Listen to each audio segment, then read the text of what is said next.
All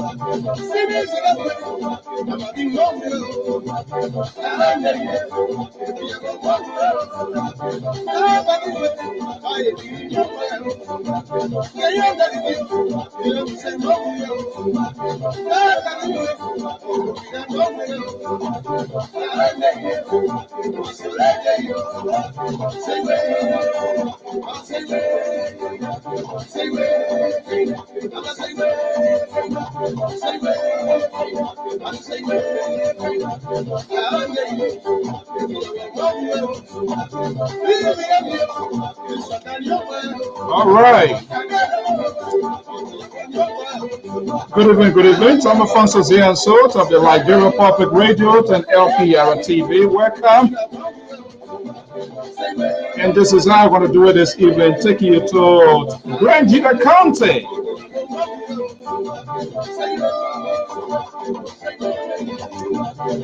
Wow, what a beautiful song here. That's the work of the Liberia Public Radio with factor in traditions, and we're going to be having a conversation here. We're going to go community-wise this evening. A lot has been ongoing, and of course, when I'm on, politics has to be inserted, because when you're talking to folks that are involved in advocacy, then of course, politics has to be part of the conversation. I am Alfonso Zienso, a community-based organization is embarking on the project. Well, my guests, they are standing by back studio. This is the initiative of a Mackey Hort. We're going to go into that.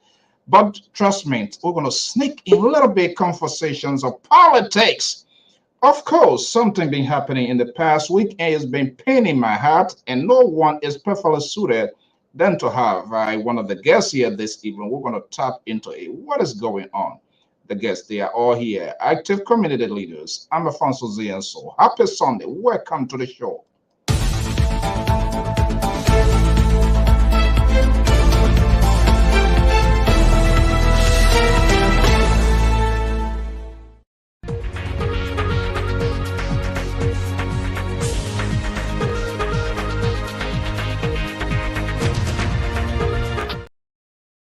Good evening.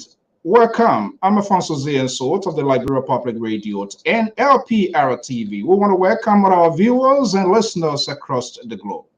Today is Sunday. Happy Sunday. Thank you for being here. And do us a favor, just hit the share button and give someone the news. LPR is on. We're going to be going to we're going to look right on our feet here this evening, but trust me, we're going to sneak something inside the talking point. My guests are standing by from Canada is an active community leader, is chairman emeritus. And we still call him chairman. I alone, many folks. He served as a former vice president of EULA. He was the executive chairman of over 360 Liberians during the heat of the civil crisis in Sierra Leone, the famous Camp Waterloo. Chairman Jerry Body is here. He's going to be coming back here. Of course, what is he doing here this evening? What is he doing here? That's the Liberal Progressive. He's here.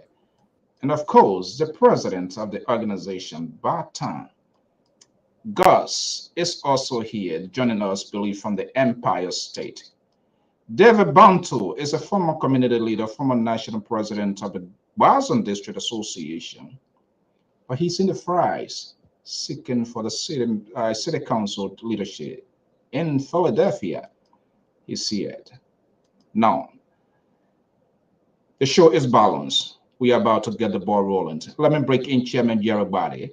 Mr. David Bantu, Gus, and of course, the most liberal on this network, the Liberal Progressive, Samson Bloku Branto. Gentlemen, good evening, happy Sunday, and good to have all of you here. Good evening, Mr. So, thanks for having me. Okay. Chairman Bade, you are muted.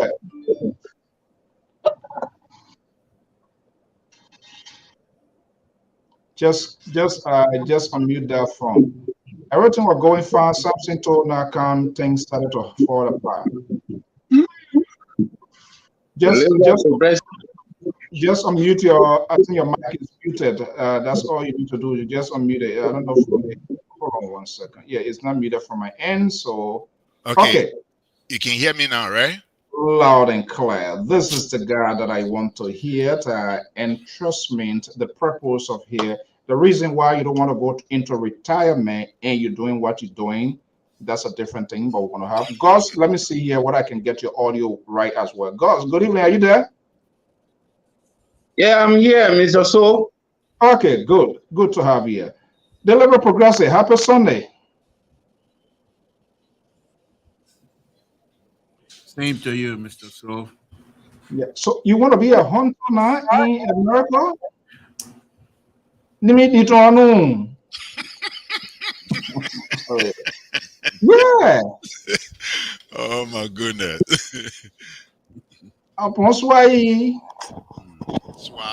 Okay. Today, folks, a lot of politics, of course, going to be inserted into this because there's a person who is heavily involved into his advocacy has been very unlimited. He went to prison on my behalf and many others in Camp Waterloo when he challenged the United Nations UNHCR, that's the United Nations High Commissioner for Refugees, advocating for thousands in schools of Liberia. But something very interesting happened. So I'm going to sneak that inside and I'm going to come to the issue here. There's no way that I can let this go by here. And I want the Liberal to speak about it. It's good that he's here timely because they support people and they don't do anything. Guys, just bear with me. This is LPR. Conversation is always in the voice and it always take hold here. But we have to talk about this here. I will play this tape and I will bring in Chairman Body to get his view. Because I've been listening, I've been watching, and nobody seems to take responsibility. I don't know where this guy getting his information from. And it is ridiculous. The Liberal here, he failed his own purpose. He saw it, he did not address it simply because of political correctness, and he took a side. And I've not heard anything specific from our own county leaders, and even not just most of the politician stakeholders. Let's watch this and see. Those are the words of, let me see here. Let me put this here. First, UP Vice Tenor Senator Jeremiah Gbankun during the work of his master, Senator Prince Yomi Johnson of Nima County. Let's listen to this. Interested in justice. Look, I remember when I was in Buchanan, they used to bring children from Nima in trailer. Over 200-300 children. Put them down at the police station, and people go there and pay $5 Liberian or $2 at a time for each of those children. Most of the children don't know their parents today. They are all somewhere. If somebody told them the story you from Nima, they wouldn't know even which part of Nima they come from. People want justice for what happened. Nima children were dumped in wells and buried alive. Nima children were dumped in world $5 Doe coin. I don't know whether he did his history. The time he's talking about, Doe coin was no longer in his existence. This is the guy who is seeking for the second higher office of the land. Honored Unity Party Jose Numa Boykai, who many have been saying align him with being troublous, divisive. John McCain, an ordinary American who have been very divisive, the late John McCain took the microphone out of him and said, no, this is not what I represent. We're saying he's in Nima County with Prince Johnson. Those are actually the words of Prince Johnson. Gentlemen, we're going to come to this, but it's important that we kind of straight here on, and I'm going to take more time to address this here. Joseph Boyka, Jeremiah Kuhn, Rescue Mother, Nyombi Kanga Lawrence, they are taking the tour. Nobody has called to his attention. Wait a minute, where is this history come from? Where is this coming from at the time we are trying to build a nation? When you would potentially could be a vice president. Is it a roadmap to build to heal the wounds? The liberal here has not on purpose. Instead, he conducted a hunting spray on this network. He failed to address it. Chairman Body, let me just bring you in here because there's no way that I can have you and let this go by here. You had a chance to listen, to watch this video that's saturated on the social media of the vice presidential aspirant of the Unity, the former ruling party, Unity Party, now headed by Jose Numa Boykai. Oh, thank you, Mr. Zianso. Thank you, Mr. Samson Bito. You guys, I would say kudos to you for allowing us to use your platform to be able to talk about our little village, BI, or two villages combined, BI and Batown. But before we get there, there's some political issues that we cannot just let slide by like that. What you just introduced, hearing the voice of Senator Jeremiah Cohn, who has the potential of becoming becoming a vice president of the Republic of Liberia, which is a heartbeat away from the presidency. It will behoove him as a senator not to peddle, rumors, not to dabble into rumor and say things that are unfactual.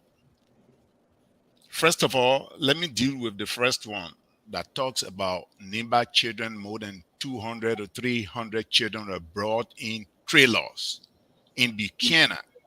Now, having listened to Jeremiah Cohn previously on a Spoon Network, where he served as a guest, he said he was born 1988. 1988 to 1990, when the war was fighting, I will agree that he was 12 years of age. And he said he was, at that time, 12-year-old young man selling fish. It was from that point that he rose to prominence, selling fish here and there without his parents. He had left his parents in Nima County and gone to Buchanan, where he lived. At the age of 12, he heard, but now he's making it sound as if to say he was there. If he was there and he saw people dumping kids from between 200 and 300, dumping them to the police station, as he claims, and people are buying every child $5, which is $5 dough coin that we used at that time. Liberia used the coin. It had 7 corners, and it was a coin. But by 1990, when Jeremiah Cohn had fled to Buchanan, the dough coin was no longer in circulation. The coin, I think 1988 or 1989, the government of Liberia replaced the coin by a note, a currency. I think it was the JJ Rawa, between JJ Rawa or Liberty, one of those two. But we were no longer using the coins. So for him to sit there and broadcast to the international world that children were being sold for $5, dough coin, he was specific. Dough coin, I think is one of the most despicable things that I've ever heard from a politician who wants to be vice president of the Republic of Liberia. He needs to get his facts straight. And number 2, talking about Nima. No, Gross, we are having a serial program, so you got to. This is LPR play. Okay. Yeah, go ahead. Nima children being dumped in a well, 300 being dumped in a well. This is a vicious rumor that spread 1990 during the war, at the height of the war. I challenge him, and I challenge all those who believe this or who are peddling this kind of vicious lie to prove it. One way to prove it is that Jeremiah Cohn is a senator now. 2005, I think 2005, he was elected as representative of Nima County, of a district in Nima. Either 2005 or 2011, but I know he was first a representative. Being a representative means he has the power and the authority to proffer a bill that will investigate all of that. He has not done that. Today, he is a senator wanting to be vice president of the Republic of Liberia. Doesn't he still have the power to make sure that a bill is brought on the floor for such alleged atrocities to be discussed? He should do that. But not to sit in the corner somewhere, I don't know where he was sitting on a bench, somewhere out there, and say Nima children were brought in trucks or in trailers and sold for $5 each. I disbelieve that. That's something that I can never in my lifetime accept, because one thing about you, not to was interrupt not you, in circulation at that time. that's a first key thing here. That the coin he's referring to, it was no longer in circulation. And two, what sort of well is he talking about? Can a drinking well in Liberia fit 300 people?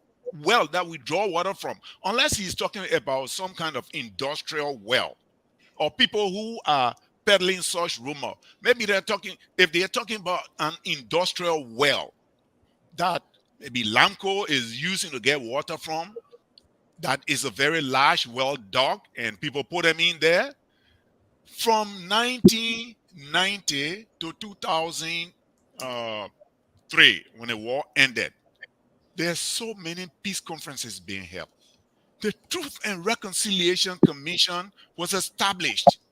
And for a long period of time, people were gathering evidence. They were interviewing people. A lot of people who participated in the war were on the Truth and Reconciliation Commission program talking about the war. Why hasn't anybody who believes that 300 children were dumped in the well, why hasn't anybody come out to say, I know where the well is? Can we go there and exhume the bones of those people? We can show them as evidence, because this is a heinous crime. This is a crime against humanity. Why hasn't anybody within the Republic of Liberia done so? All right, Mr. We are all interested in knowing. We are all interested. Yeah, that is my concern. But we're going to find a special time here. Yeah, but can you hold on 1 second, please? Hold on 1 second. Yesterday you were hunting. Mr. You saw that. I'm coming. No, this is a very serious problem. And hold on 1 second. I said, hold on. You were hunting yesterday. You didn't talk about it, so I don't know what makes it so serious to you right now. Okay. So we're gonna have a conversation on this. I'm coming. You're gonna respond. But the reason I brought this, there's no way that I can have a conversation with each other. And I hope for us to expand. I'm giving him the opportunity. I've reached out to the United Party of People folks to explain, because this is why people should be held accountable. People should be held accountable. And we know a lot of atrocities and a lot of things happen in the country. But someone who said, in such a high-profile position at the time of the election, because of political purposes, and Joseph Boykai. So where are they taking their campaign? Let me make something to talk about, so we can have our community conversation. We're going to find a suitable time for us to have this conversation. Good evening, Honorable Bade, Honorable Davis Banto, and George. Good evening to you guys as well. Look, Mr. So, you made a point, and of course, I am an admirer of Ambassador Bakai, but I'm also a crime man who is not going to deviate from that, who is not going to hide himself from it either. Now, truthfully, and God is my witness, this is my first time seeing this. I've not seen it. If I've seen it yesterday, the opportunity that I had yesterday to do the hunting, definitely I wouldn't have done that. I would have gone on with this show. However, tomorrow, this particular subject matter that you just brought up will be my 2 hours Dollar Tribe tomorrow. Now, the point here is this, and let me just say this, and then I will not be emotional. I will take my time because to say you want to be vice president of the Republic of Liberia, and then you're going to try to pin a particular group in this light, it is unacceptable. And I will definitely deal with it tomorrow. And I will make it clear that this particular video that you just showed is the beginning, the end of Joseph Boakai and his presidency's, whatever it is. He's not going to win. And I will make sure of that. Unless they can come out and clarify what Jeremiah Cohen has. He's a potential vice president. And not only that, with Ambassador Boakai condition and his age, it's most likely, if they win, that Jeremiah Cohen will be the next president of the Republic of Liberia. Where do we go from there? Do you want the crown people to run away from you? God forbid. And I will deal with it. Mr. So I don't think I'm in a proper mind frame right now to continue on this show. I'm very upset. I'm very upset for what? With what you just showed and the statement he just made, and someone who I thought that I put my hopes in and asked for Jeremiah Cohen, because I thought he would be somebody who would try to unify the country. And if I've been preaching that, and so to come up with that kind of statement, I am not disappointed because they are men, they are not God.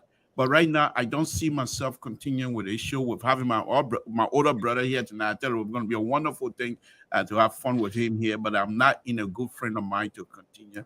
And I will ask my older brother and the guest indulging to see if they can excuse me while I get off the show. Well, just before you go, Samzo. Yeah. There's something that we should take into consideration here. He never mentioned crown people. He never mentioned anybody. He said trailer was brought with more than 200 to 300 children in it. They were selling them for $5 a person, dual coin. And he said Nimba children were dumped in the well. Mind you, he didn't call any name, he didn't call any tribe. So let's leave it as that. That's fine. Even though we've been hearing this, yes, in the past, I was in a refugee camp and I heard a story. Oh, the crown soldiers dumped Nimba children in the well. We heard that, but I didn't hear that from Jeremiah Cohen. He made reference to it. So I only deal with this situation the way he said it. That's what we're going to be dealing with yet until otherwise other. I agree. I just not going to sugarcoat it because we've been in the social media for quite a while. We've been fighting these rumors. Whenever they read of their ugly hair, we try to smack it and try to see that if the like of Jonathan Gageway, it's been on social media trying to fight these things, not in a negative faction, but trying to make people to understand these are not true. But for a man who has just been nominated to be the vice president candidate to come out and make such a ridiculous statement, I just gonna have to deal with it. So, big brother, I hope you guys will understand. But go ahead, I'll be listening to the show. So, Mr. So, thank you very much. Look, like I said, I'm going to find the time, and this is why I decided not to pick a side. You guys pick a side. You are unable to call your people, and I'm not going to listen to anybody who's going to tweet some sort of stupidness because they don't follow the history of Liberia, because they are driven by these so-called politicians who all are just the same. So if somebody, Venetia, I challenge you, call here, let's have a conversation. I was at the port of Monrovia when the president was killed, when Prince Johnson came there, and we know what happens. Some of you did not go through the war. That's not a point. I extended an invitation. I reached out to them for us to have this conversation because it's a serious crime, and people must be held accountable. This is why we are calling for war and economic crime code of these people. These are the same people are now shadowing these same war laws. So the question now becomes, even if they take state power tomorrow, would they have the guts to prosecute those who have committed these alleged crime here. But let's turn the wheel over to our chairman body. We want to find time to have it. Thank you. And that's the beauty of Liberia Public Radio, to we go both community and have a national conversation. You have something to go find something to take. Enough you good, you will get over here. If your pressure go, or you on your own. Okay, so guys, let me just bring you. This is what we are here for this evening here. This is what and the reason we are talking about, because this is a community initiative. This is something that this group are embarking on, and I know the market you are talking about. This is a big event that is in the making. So let's get the ball rolling here. Let me go to because you are the president for this organization. Yes, sir. Okay, so let's talk some presidential talk here. Let's start with you here. Tell us a little bit here, and I will go to Mr. Badi and Mr. David Bantu, who is the chair board of directors. Chairman Badi, what's your role with this organization? Yes, I'm referred to as senior elder, just to make sure the young people do the right thing. These people are determined not to have you retire. I told you going into retirement, but this seems not to be the case. But that's what good advocates is all about. And I remember, and I remember the pain that you bought in Camp Waterloo from the hands of this Australian SSB and stuff like that. But that's a different thing. Let's come to Vanzo, you can't just retire when there is still much work to be done, especially your village, the place you come from, to make you who you are today. You can't forget it. You can't forget about it. Any development initiative in there, if the young people are spearheading it, you have to, stick around, make sure that you advise them to do the proper thing. So we get to it. It reminds me of your book, The Painful Journey. These are some of the painful journeys we are talking about now. The president of the Liberia Community in Vancouver, vice president for EULA, and all of that. You're still in it. So I'm still in it, man. I'm not going anywhere. It's not like these overnight advocates for political purposes. Let's come to the community conversation. This is also ties into national development, because whatever you have planted back there, you want it to be secure. And it doesn't matter which government is dead. We must do our part for our citizens, our people, to listen to us. If we want them to make a political pick, this is the kind of investment we should be doing, not just to say that, don't vote for this person, don't vote with the government. That's nonsense. You need to invest, and then they will listen to you. This is how we do it here. We don't necessarily tell you what you want to hear. We tell you what you need to hear, because this time we must beat senses in the head of people, so that they will, because 1 or 2% crazy decisions or actions get the country to be where it is. Mr. President, let me just come to you. I know this market here. I used to go there to get all this snail and all of that. People come from Tapetan, Ivory Coast, all walks of life. I meet there. Now, when I saw this, I was very much energized, and I can't wait to talk about it. How this came about here. Talk to me here a little bit here. How this whole initiative came about. Let me just put it here. This is a structure here that you guys have embarked on. I think here, seems to be like a foundation on the way. Gradually, you are getting there. So let's have a conversation here. Why market building? Okay, thank you, Mr. School, for having us. The BI Towers and Barton Community Development Association was founded on the 6th of March 2019 during the heat of the coronavirus.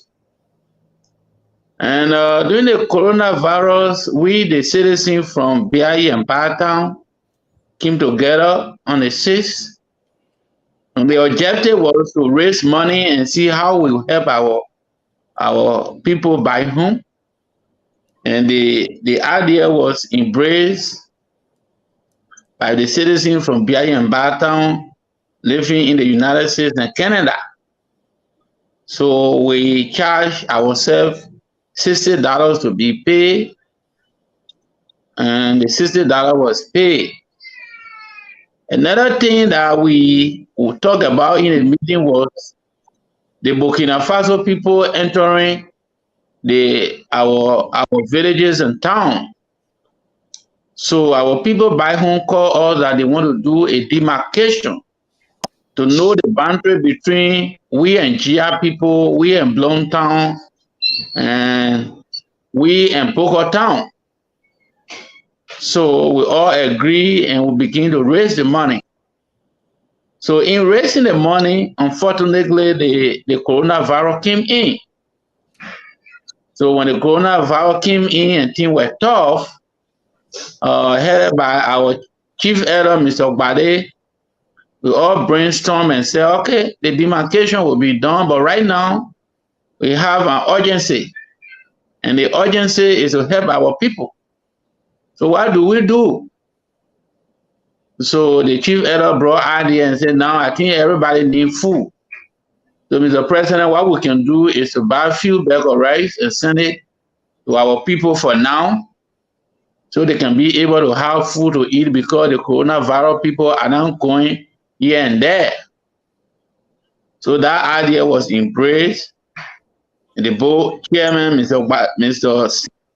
Vanto also. So we brought it in the meeting of Mr. So, as you know, Biaye and Barton is two smaller towns in the district. And we that are here, we are, according to our roster, we are 25 members. In the 25 members, we even consider our children that are married to various towns as our.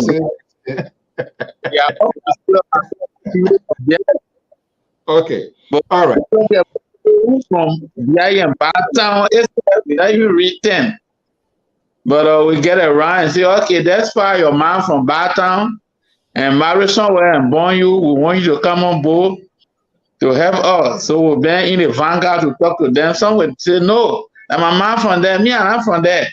Okay, let me hold you that a little bit here. We got a lot to talk about here. Let me bring in, they get a saying, the elder can be the last person to see the ugliness of the bamboo. When ugly man comes in the town, the elder don't rush just say, oh, they men are ugly. So Chairman Bali, just hold peace. Let me deal with the guy. Let me bring in Chairman David Banto, who also formerly served as the national president of the Bars and District Association in the Americas, based in PA. Chairman Banto, good evening. Good evening, also. Okay, so let's have a conversation here. Barton, not a strange village, not a strange town, not a strange community to me, because, like I said, that area, the market, those days, Nima, Grand-Gidet, La Côte d'Ivoire, people from all walks of life converged there to do a lot of businesses and interact and stuff like that. So I just listened to the president. Bring all to speed you as the chairman of the board of directors. Was there sort of request from my back home to have this market erected, knowing what it was then? Is that something from the family back home, the community? Thank you, Mr. So, and thanks to the management of LPR radio or television, broadcast corporation or whatever. To answer your question, I would say yes, because first thing first, as you listen to the president, we started it. In fact, let me establish this just out of the door. So this group, we are referring to it as an organization, but it is a self-help group. It is a family thing. So I want people to understand that we are not a big organization, but it is a family thing. So as you listen to the president, we started a thing initially just to give little, assistance to our, fellow villager, the parents, older people in the village, children, and what have you, with everything going on in Liberia. And unfortunately, Corona kicked in. So we have to, readjust our strategy. And then we move into, well, let us focus on the emergency that is right on hand now. and we got into that. But not to waste your time, we got a message from home, and I mean, you listen to the history, you yourself just alluded to what was going on in that community years ago with the BI and Baton market. So this is something we have discussed over time. Like Uncle Jerry, the rest of everybody, we talk about this. How can we get the market back in the area? So what we did was we were able to reach out and I the people. In fact, we have to establish why is it that the market is no more there, and they gave us the history. Oh, the market is no more here because at the end of the war, people returned from the Arigo, Guinea, and what have you, Ghana, went back home and restarted the market. People started selling on the bare floor and all of that. So I believe the Ministry of Health went in and closed the market down. And the Marketing Association in Liberia that it is not safe to sell food on the ground. And that's how this whole thing, we started, okay, if that is the case, then let us try to see how we can build a structure that will move our people from the ground to the actual space where food will be protected and we will not worry about health issues. This is how we were able to conclude with the group there, and we set our team that did the assessment with what needs to be done. Because in a project, you have to first of all establish needs assessment. Other than that, you will be providing, you'll be providing wrong services. So after we talk to this group, I mean, everybody embraced the idea that yes, the market, we really need the market by here, and it's going to help the economic activity and even other things that are here to provide, the job and what have you. So we got into the project. Okay, let's welcome our own friend and brother, Ambassador Atot Duejit. Good evening, good morning. Your time, I'm not sure what is the time in Japan now, but good to have you here. Okay, let me come to the reservoir, calling the reservoir of my wisdom. He's my own mentor, but I notwithstanding the cat can hear your own baby. So right now, things things turn around now. You honor my rule. When we get out of here, then you my mentor. But when you come here, then you honor my rule. So nothing is guaranteed. Okay, Chairman Barrett, good to have you here. But I think let me give you an opportunity to introduce yourself because I'm just saying Chairman Barrett. Maybe they don't know the reason why I'm calling that, but introduction is something that is very difficult to do. So yeah. Fanzo, quite interesting, young man. Hey, I'm called Chairman Body because I served as chairman of Liberian refugees in Sierra Leone, more than 100,000 Liberians. And, the work of our hands are there for people to see. A lot of people who were in the center, it was not a camp, it was a center. Center, yes. Liberian lived in the refugee center that had almost everything in there. We were able to, prevail on the German embassy to provide scholarship for all the Liberians in Sierra Leone who wanted to go to school, who wanted vocational, adult literacy school, university, college education, high school. And today, I am proud that a lot of Liberians who lived in Sierra Leone that had a desire to go to school, to go to high school, to go to college, university, vocational, and technical schools. They are in Liberia. They are alive today. They are in the United States. They are around the world. And sometimes when I go to the States, I enter a function, a gathering. Somebody will just walk up to me and say, "You used to be chairman for us in Waterloo." Oh, yeah, that's me. Oh, thank you very much. I benefited from the educational thing that you guys fought for. I was a chairman, but we were 5 member executive committee, and we always worked under my leadership. There was not a single decision made without close consultation or a meeting where we would discuss, we would deliberate as the executive committee from that point before we bring in the session heads. Well, basically, Alfonso, that's one of the positions that I held in my community development activities that I'm proud of. In Canada, here I helped to establish the Liberian Association in Vancouver. And I told them, I don't want to be a leader, just to do the paperwork, register it. You guys can find someone in keeping with the Constitution to let them run. Currently, I serve as chairman of the board of directors of Liberians in Canada on the federal level. I was also president of the African Soccer and Culture Association, where I served for 6 years. I gave it up this year. I said, hey, yeah, this is a community work, right? Let somebody else take it too. Let there be continuity of administrative actions and policies. So somebody else is in my place now. However, I still work with the Liberian community here as the go-to person. I mean, proud to say that. Not that I want to take credit for anything, but this parable, the famous crown parable. Old man cannot sit on the palm one tree and let the palm one typing knife get lost. If it gets missing, and you were there among the children, what happens?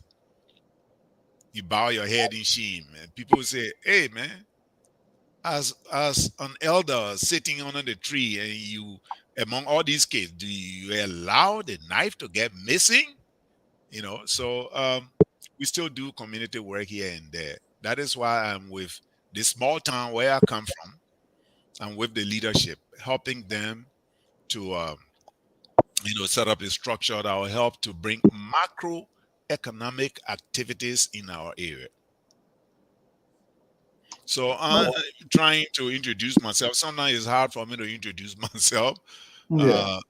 A lot of people see you better than you see yourself.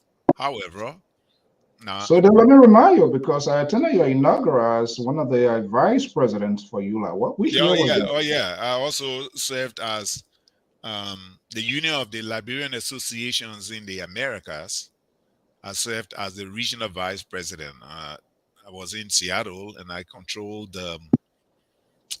most of the western states in the United States. You're talking about Washington State, Portland, Oregon, California, Idaho, and all that.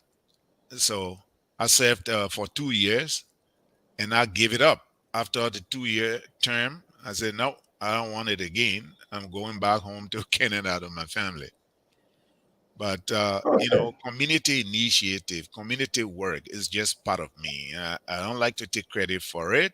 I don't get paid for it. However, I just like to, bring people together, uniting a group of people from the same country, from the same village, same town, same area, same district. It's just part of me. I like doing that.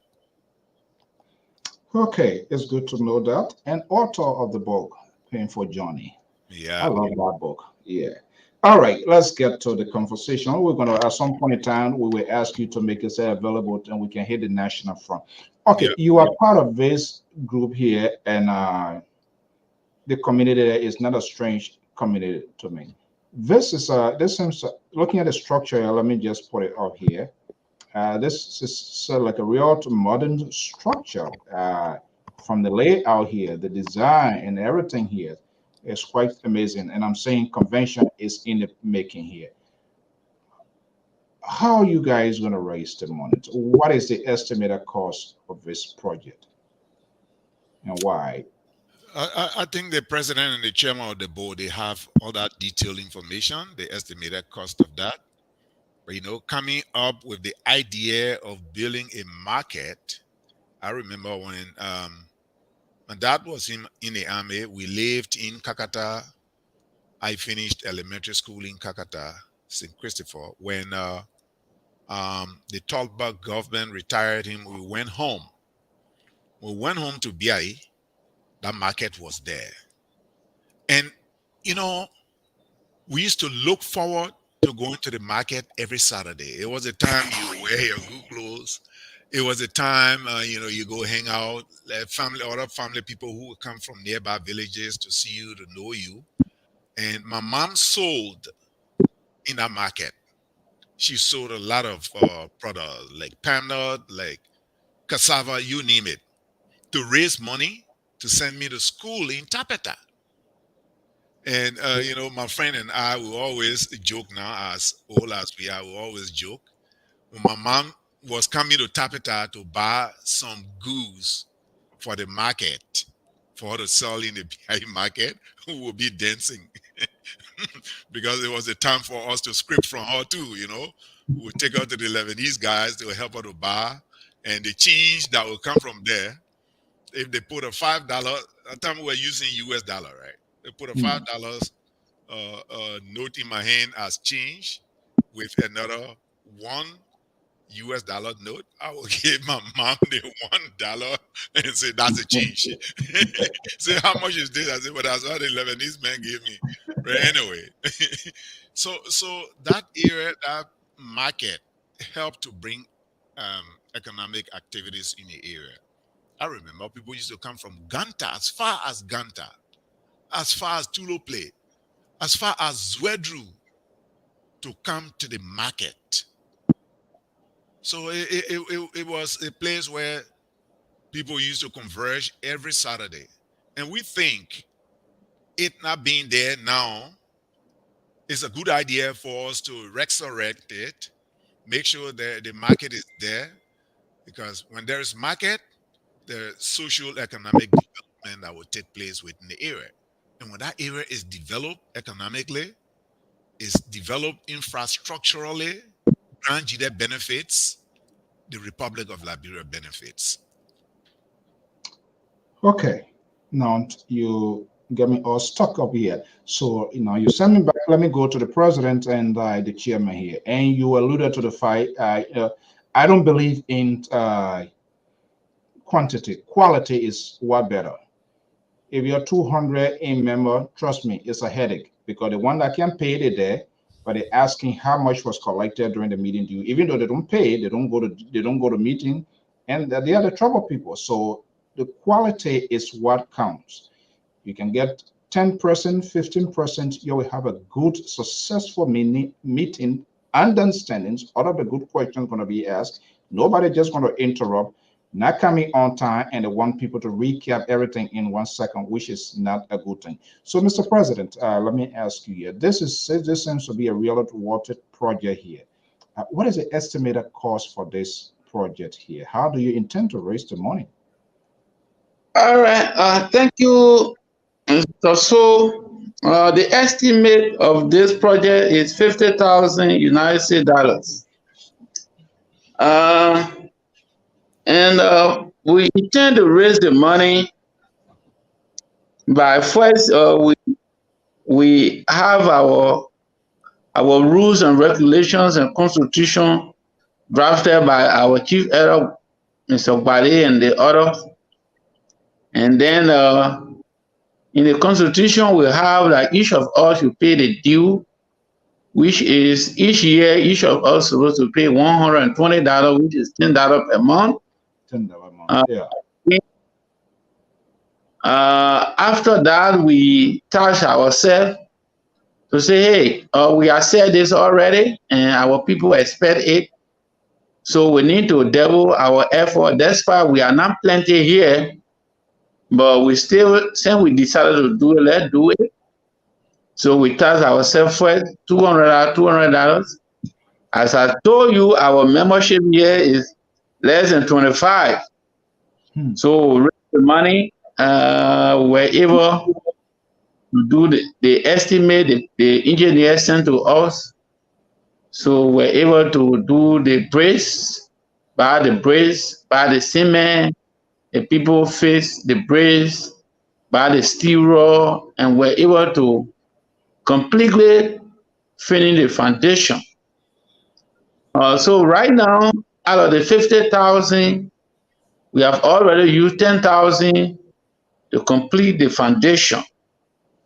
So our estimate right now is 40,000. And you ask me, how do we raise it? Now the feature of the market, as you see over there, is a modern market. And the feature of it is that we have 50 tables, 2 warehouses, an office space, 2 modern bathrooms for both male and female. That's a complete building over there. So you have the market building itself, and it will contain 50 tables. And we have the warehouses where the people will be able to pack their goods.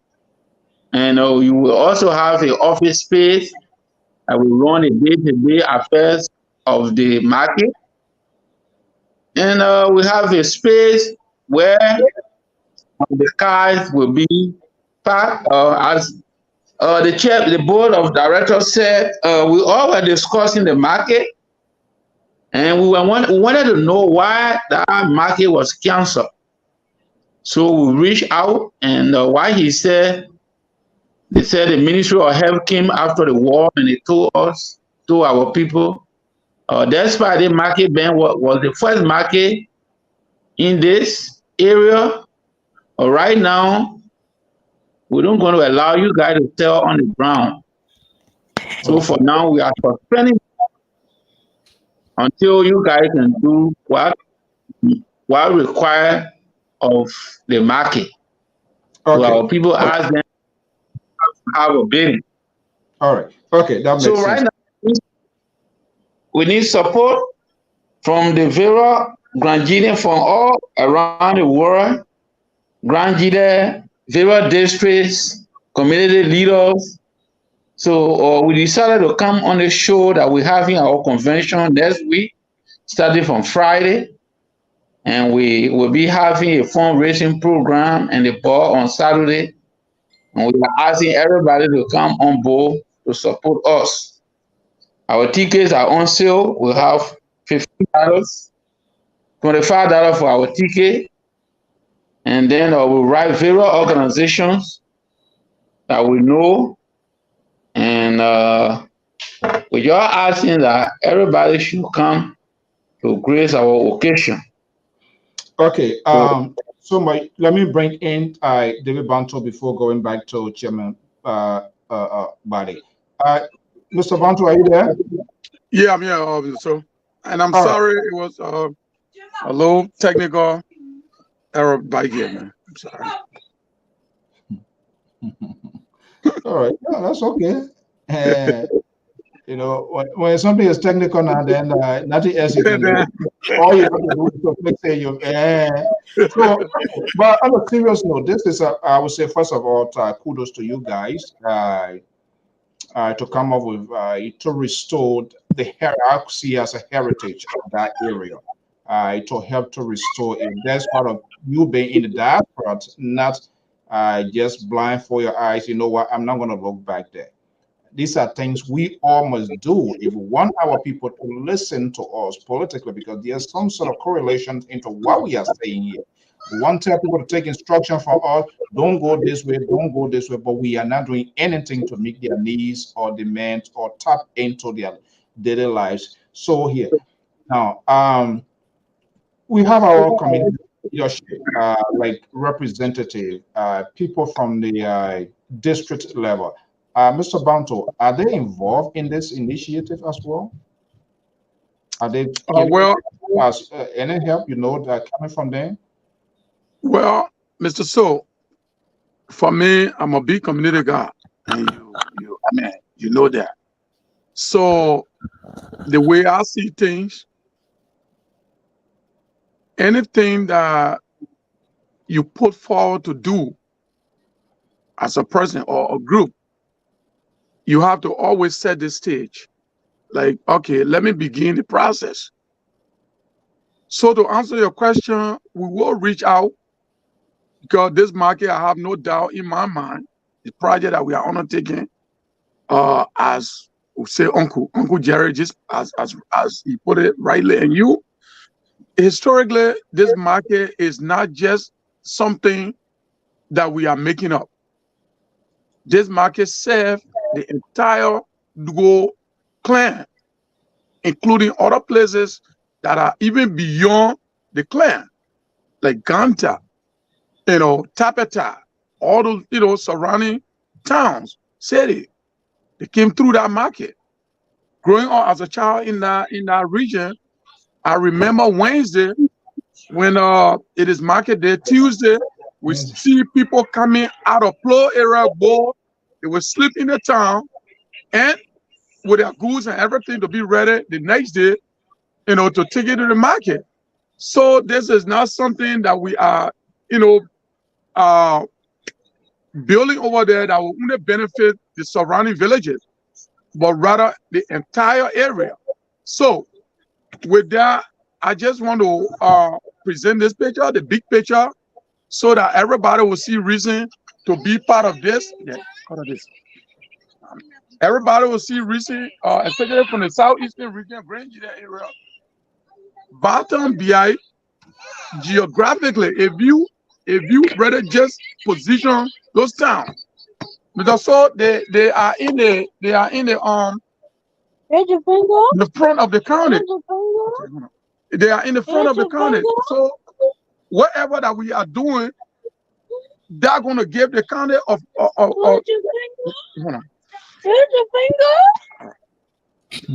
Mr. President, can you? Okay. Just take care of why is take our monitor when you set up there. I'll bring you in here. Okay. Buddy, let me just bring you in here. And I know you all guys with such a patience and tolerance. I haven't seen anybody that way with it, so they want and I say nothing said, nothing they want not anything for you. But you are into it, and you are a play to win guy that I know, and this is huge.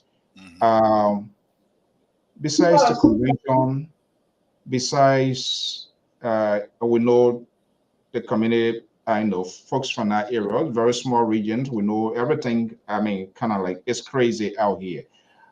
What sort of advices are you giving in terms of helping the administration, those who run the day-to-day affairs of the organization, to come to the realization, because you're already in it and there's no turning back. And I know you also help to approve this work here. You just provided the narrative. How do you guys intend? And is there any special target time as to when this project should be completed, for example?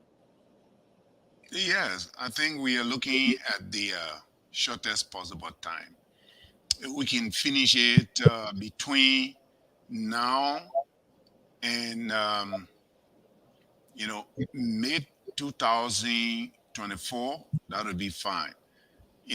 Getting things, materials across the region from Tapita, from Ganta to BI during the rainy season is terrible. Now, when it is rainy, the road, the major highway becomes impassable. So all of that, taking into consideration, it drags the project. However, another thing is if we get the funding, say the balance $40,000, we have it readily available, people can work in a very short period of time to get that project completed. But the advice that I usually give is that, look, we have started something. Whatever we started, living in the diaspora, living in America, this is the last place. When our people say Quibli, this is the last place. There's no other Quibli from here. So when you're here, you have the opportunity to be able to act like the baboon. You know what? The baboon climbs the tree. It is strong.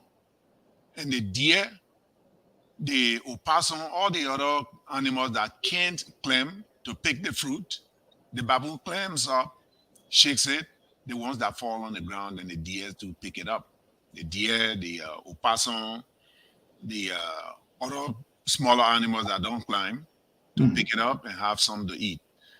Given that analogy, given the fact that we are abroad, this is the last place on earth that people want to live. And we have the opportunity to be getting money. That is, when you work, you get paid. Not like in Liberia, you work, they'll tell you, oh, Summertware or whoever hasn't signed a check yet. So you got to wait 2-3 months before you get 1 month's pay or that. It's not like that. If you have the opportunity to make your people, your village, to be happy, do it. So I gave them the advice to be steadfast. I gave them the advice to always stick to their gun. Once they've started something, they should complete it.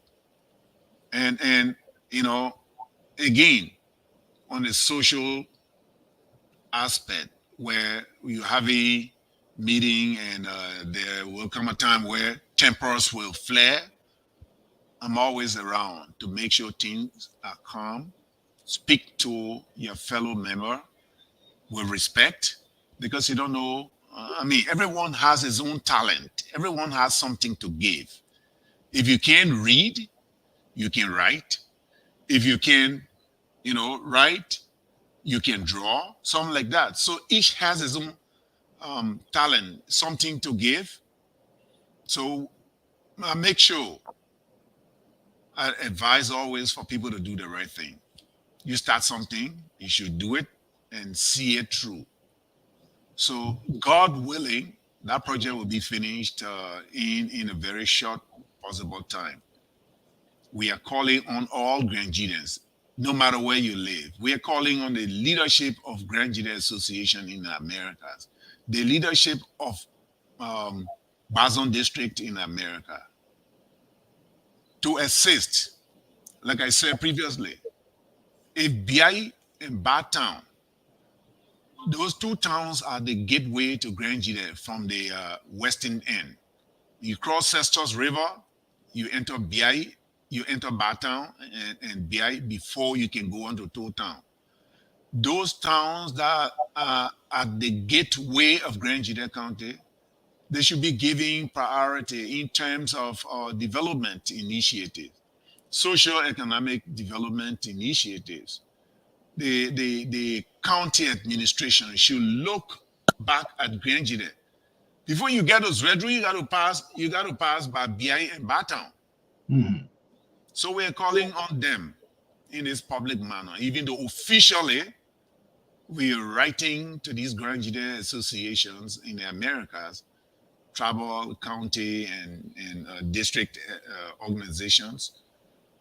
We are writing to them officially. We want them to seize the challenge.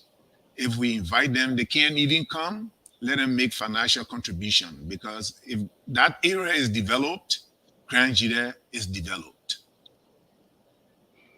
Okay. One of the things, and I'm going to throw you to the administrations and the board of directors. Liberian can give. One of the apprehensions within our own Liberian community is accountability. But with you, Chairman Body, involved, then I can take a deep breath and say, okay, there will be a good thing. So, Mr. President, chairman of the board of directors, like you alluded, it's a very small group, but you must be held accountable. What is the transparency aspect to in terms of finances, the little contribution coming in from the members that you have? Do you have that sort of open book, making members to know how much is coming in, and even nickel and dime spend? You equally tell them this is where we spend, not just shove things down the throat of people. Mr. President, is there transparency? Yeah, thank you. Yeah, is that somebody having some background interruption that I don't know where is it? Somebody, yeah, you're still making baby. That why you're having problem? You're when you will ceasefire.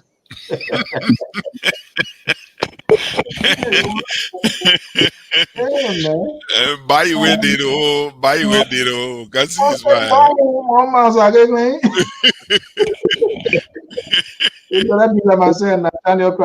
Yeah, okay, yeah, you know, we gotta insert some, you know. Okay, so yeah, so yeah. We come to accounting, and what we usually do, we make financial report because we, as I said to you, our constitution was written by our chief elder, and in the constitution we have everything stipulated there: the time for meeting, the contribution, the motto, the term of leadership. Everything is there.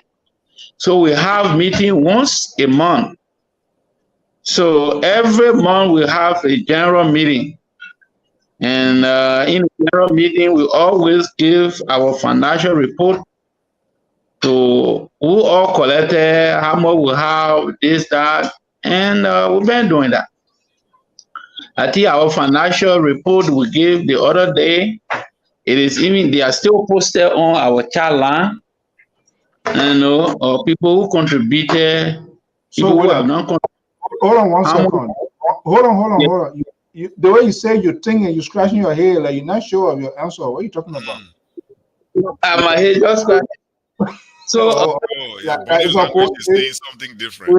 It's a coincidence. Because me, as sensitive, I'm talking to people the way I think you put it in, you're hanging at it, like you're not even sure what I did. Okay, let's go. I just want to make sure. Is that part of your journalistic or? Oh yeah, body language says a whole lot. Especially communication, visual is a matter. When I'm talking to you and you're doing it there, you're doing it on different planet. Have report, and everybody in the group, they know where they are fasting. As I told you, we are not much, but because we are committed to this project, everybody is making effort. And now what we decide to do again that is on our head is after we complete the foundation, we say, hey, gentlemen, family, because as Mr. Bantu said, this is family, brothers and sisters, mother, father organization. So we treat it like we are one family. So the last meeting we have is, okay, family, we said it, and we have to do it. So since we are not enough, can we tax ourselves $500 each? We throw it out there, and people agree, and we started paying already for the elevation. Yeah, good. So few people paying already of the $500 because we try to convince them, no, we are not planted here. So if we only depend on our $120, we will not go anywhere. So since we are successfully completed the foundation, let's just move on to the elevation so we can be able to complete it. As we told the people, and they are waiting for the completion. So the $500, few of us have paid already, and people are paying, and because they know where the money is going.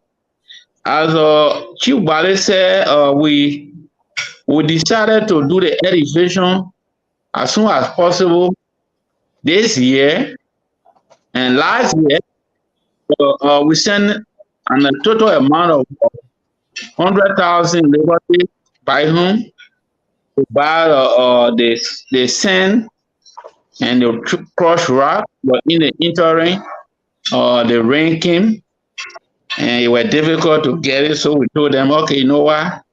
Just keep it. Since the rain is giving you a hard time, we add it up in the next or dry season, and we can fast scrap it. So right now we have some money on the ground that is waiting for that project, you know. But we are getting there. As my chief elder and the board here said, we need a lot of intervention from various community leaders, you know, other organizations. because we want to bring back our ancestor proud, because when I can remember when we were small over there to that market, around 80 something, everybody will go to the market, sometimes some people will be fighting, some people will be joking, I can remember my late grandfather and Papi. Fighting been there, you said that. Yeah, Papi Nyang, they fought in that market. And it was so funny. It was so funny. Everybody was just laughing, And he saw my grandfather, Papi pay, and he said, because my Papi get open tea, so he went to speak to the Papi. He said, good morning, good morning. So you were doing a head to the mother day. So, all right. So all right. Yeah. Let me bring in David here. I think this is a good initiative, and these organizations, they are supporting people. They have their own things going as well. Now, besides that, what is the organization considering? Because I just got a text from Nathaniel Cry, and he said, well, I don't know. So we like to, this guy, I follow the work of this guy here. We all were in refugee camp, and it's good to hang up with good people, because when you hang up with good people, then potentially you try to emulate their good example. You can't be like them, but you try to be who they are. So we will help in this direction. This is something we're supposed to pay for, but why are you holding your money like that, man? Because I say you pay for that, you won't get money for that budget, right? I want you to.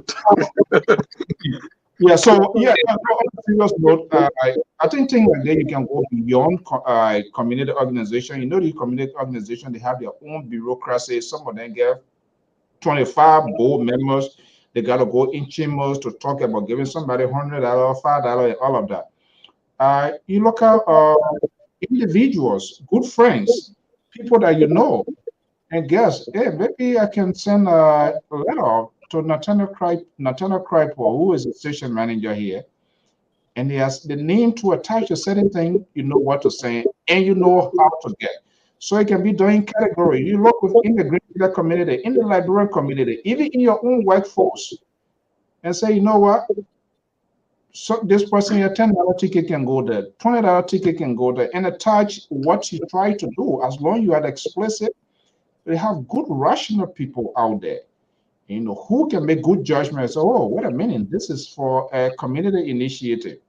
I'm not saying you should send something that would be too big a campaign now because you're doing your head of data, you want to send something.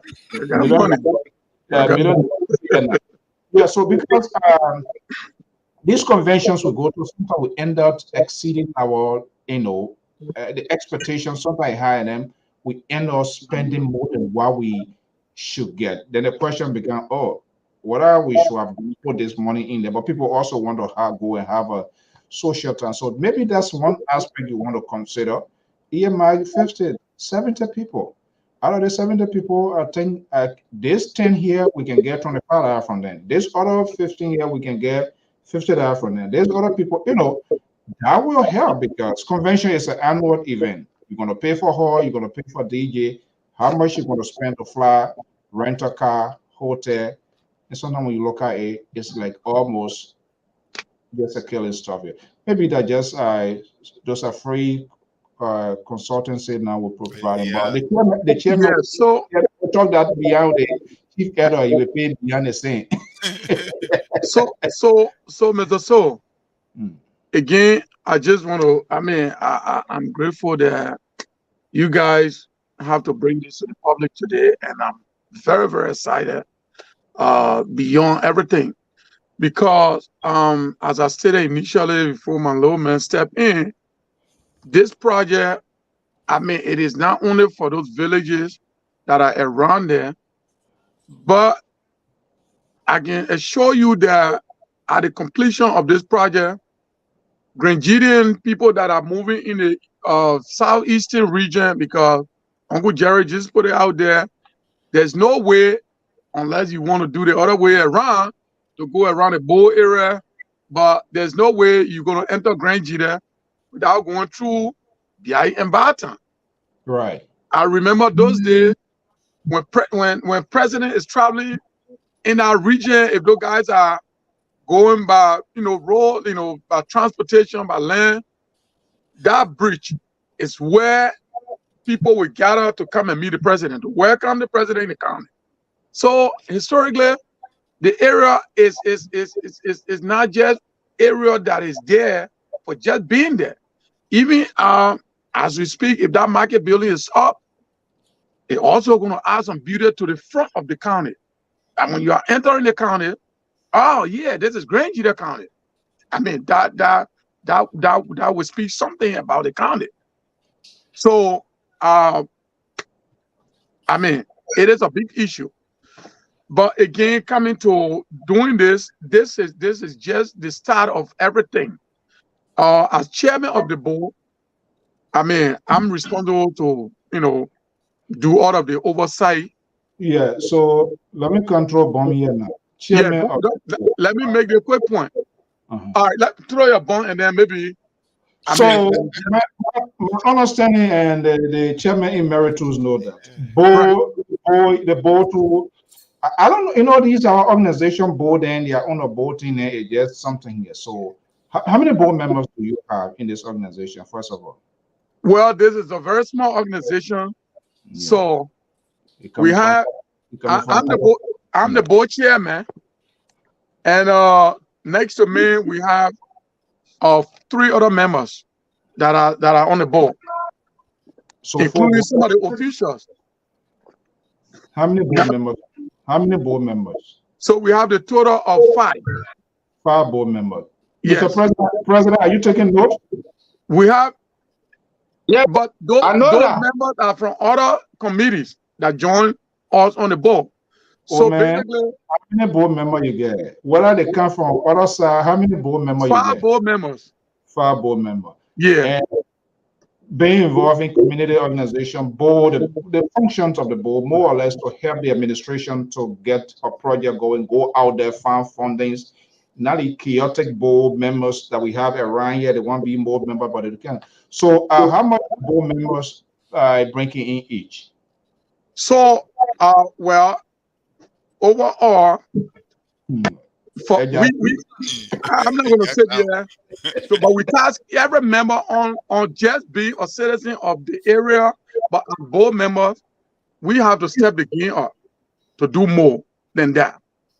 And that's something I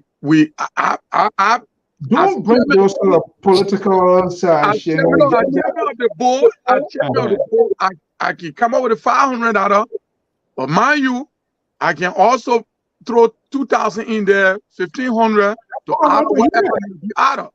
But so you're not going to do credit card with me today, please. Let me. So I'm not going to sit here to put my board members on the bus. Yeah. But this project, as the president rightly put it, it is a project that everyone in this group is committed to. So I mean, even the group back home, I can tell you that these guys, they are on point. When it comes to the transparency, the question of transparency that you just, I got, those guys will send report. Every material that we pay for, they will, break it down, piece by piece, and present it to all what we need, how we're going to transport things. So there's been like both ways. Back home, because people are excited about the project, and then they put it all into it. And this is how, we've been carrying this project, and hopefully people will see reason from our community to help. And being chairman of the board and being a community leader, I'm going to use my network too to, pour some resources. I can show you that. Politician. So, do you guys have a cash out Zelle? People who wants to make donations, how it can be done, Mr. President, chairman of the board? What's your convention fee? So, the president, $100. Yeah, the convention fee is $100. For who? And then a citizen From BI and Baton, we are paying $100, and in the $100 you will have your T-shirt, and you will be entering free. Yeah, even though I have two Baton free. If you give $100 and convention fee is $100 for entrance, it's not free. Yeah. So if you're from Baton, you pay $100 as a convention fee. If you are invited or you come to us, you pay $25. But in addition to the $25, we also welcome 200, 300, 400. But across the board is $25. So no. There are people listening. And, people want to give, but I don't. And I want to do. I don't just give. But I saw this work, and I know characters that are involved. Then that gave me a sense. Okay, this is authentic. This is genuine, and we all have to rate this community organization. So, what happens to those who are not from in that region? Is there a specific tax, or is at their own volition what they want to give? Or, I mean, we got to get it clear out there to people so that they know exactly. What we are saying. What happens? Let me chime in right there. Everybody, you coming? All right. Yeah, let me chime in right there. Yeah. This being a community initiative, right? Particularly Grand Jide, you're looking at the region and Biai, Baton, those two towns are the gateway to Grand Jide County. We are calling on all well-meaning Grand Jidians. If you don't have the time to go to Fargo to attend the convention, but God lays his mind on you, his heart on you, and you think this project is a worthy project, please make any donation that you can afford. Okay. And I like I stated here earlier, I believe in transparency and being part of an organization that is raising funds to help our two towns. There's no way I'm going to be part of any organization that will not be transparent in terms of, spending money that is collected on items that are not, in line to be developed. We say the market structure with other, things around the building itself. Any money that is going to be raised, that we're asking people to help us raise, that money is going to go to the project. And from time to time, we just thank LPR Radio and TV for giving us this platform for us to, tell the county, the country, and the world on what we are doing. If you come from a small village, there's nothing that is more fulfilling than giving back to that village where you come from. So we are asking people, anything that God lays your heart on and tells you that, look, help these people, you can afford to help, we welcome it. If you can give $1,000, that's fine. You can give $50, that's fine. You can give $10, $50, that's fine.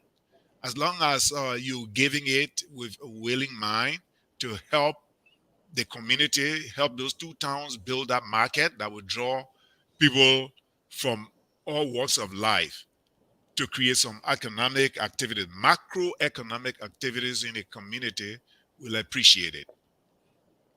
So, having said that, do you have a cash app or Zelle number for those who want to make a donation?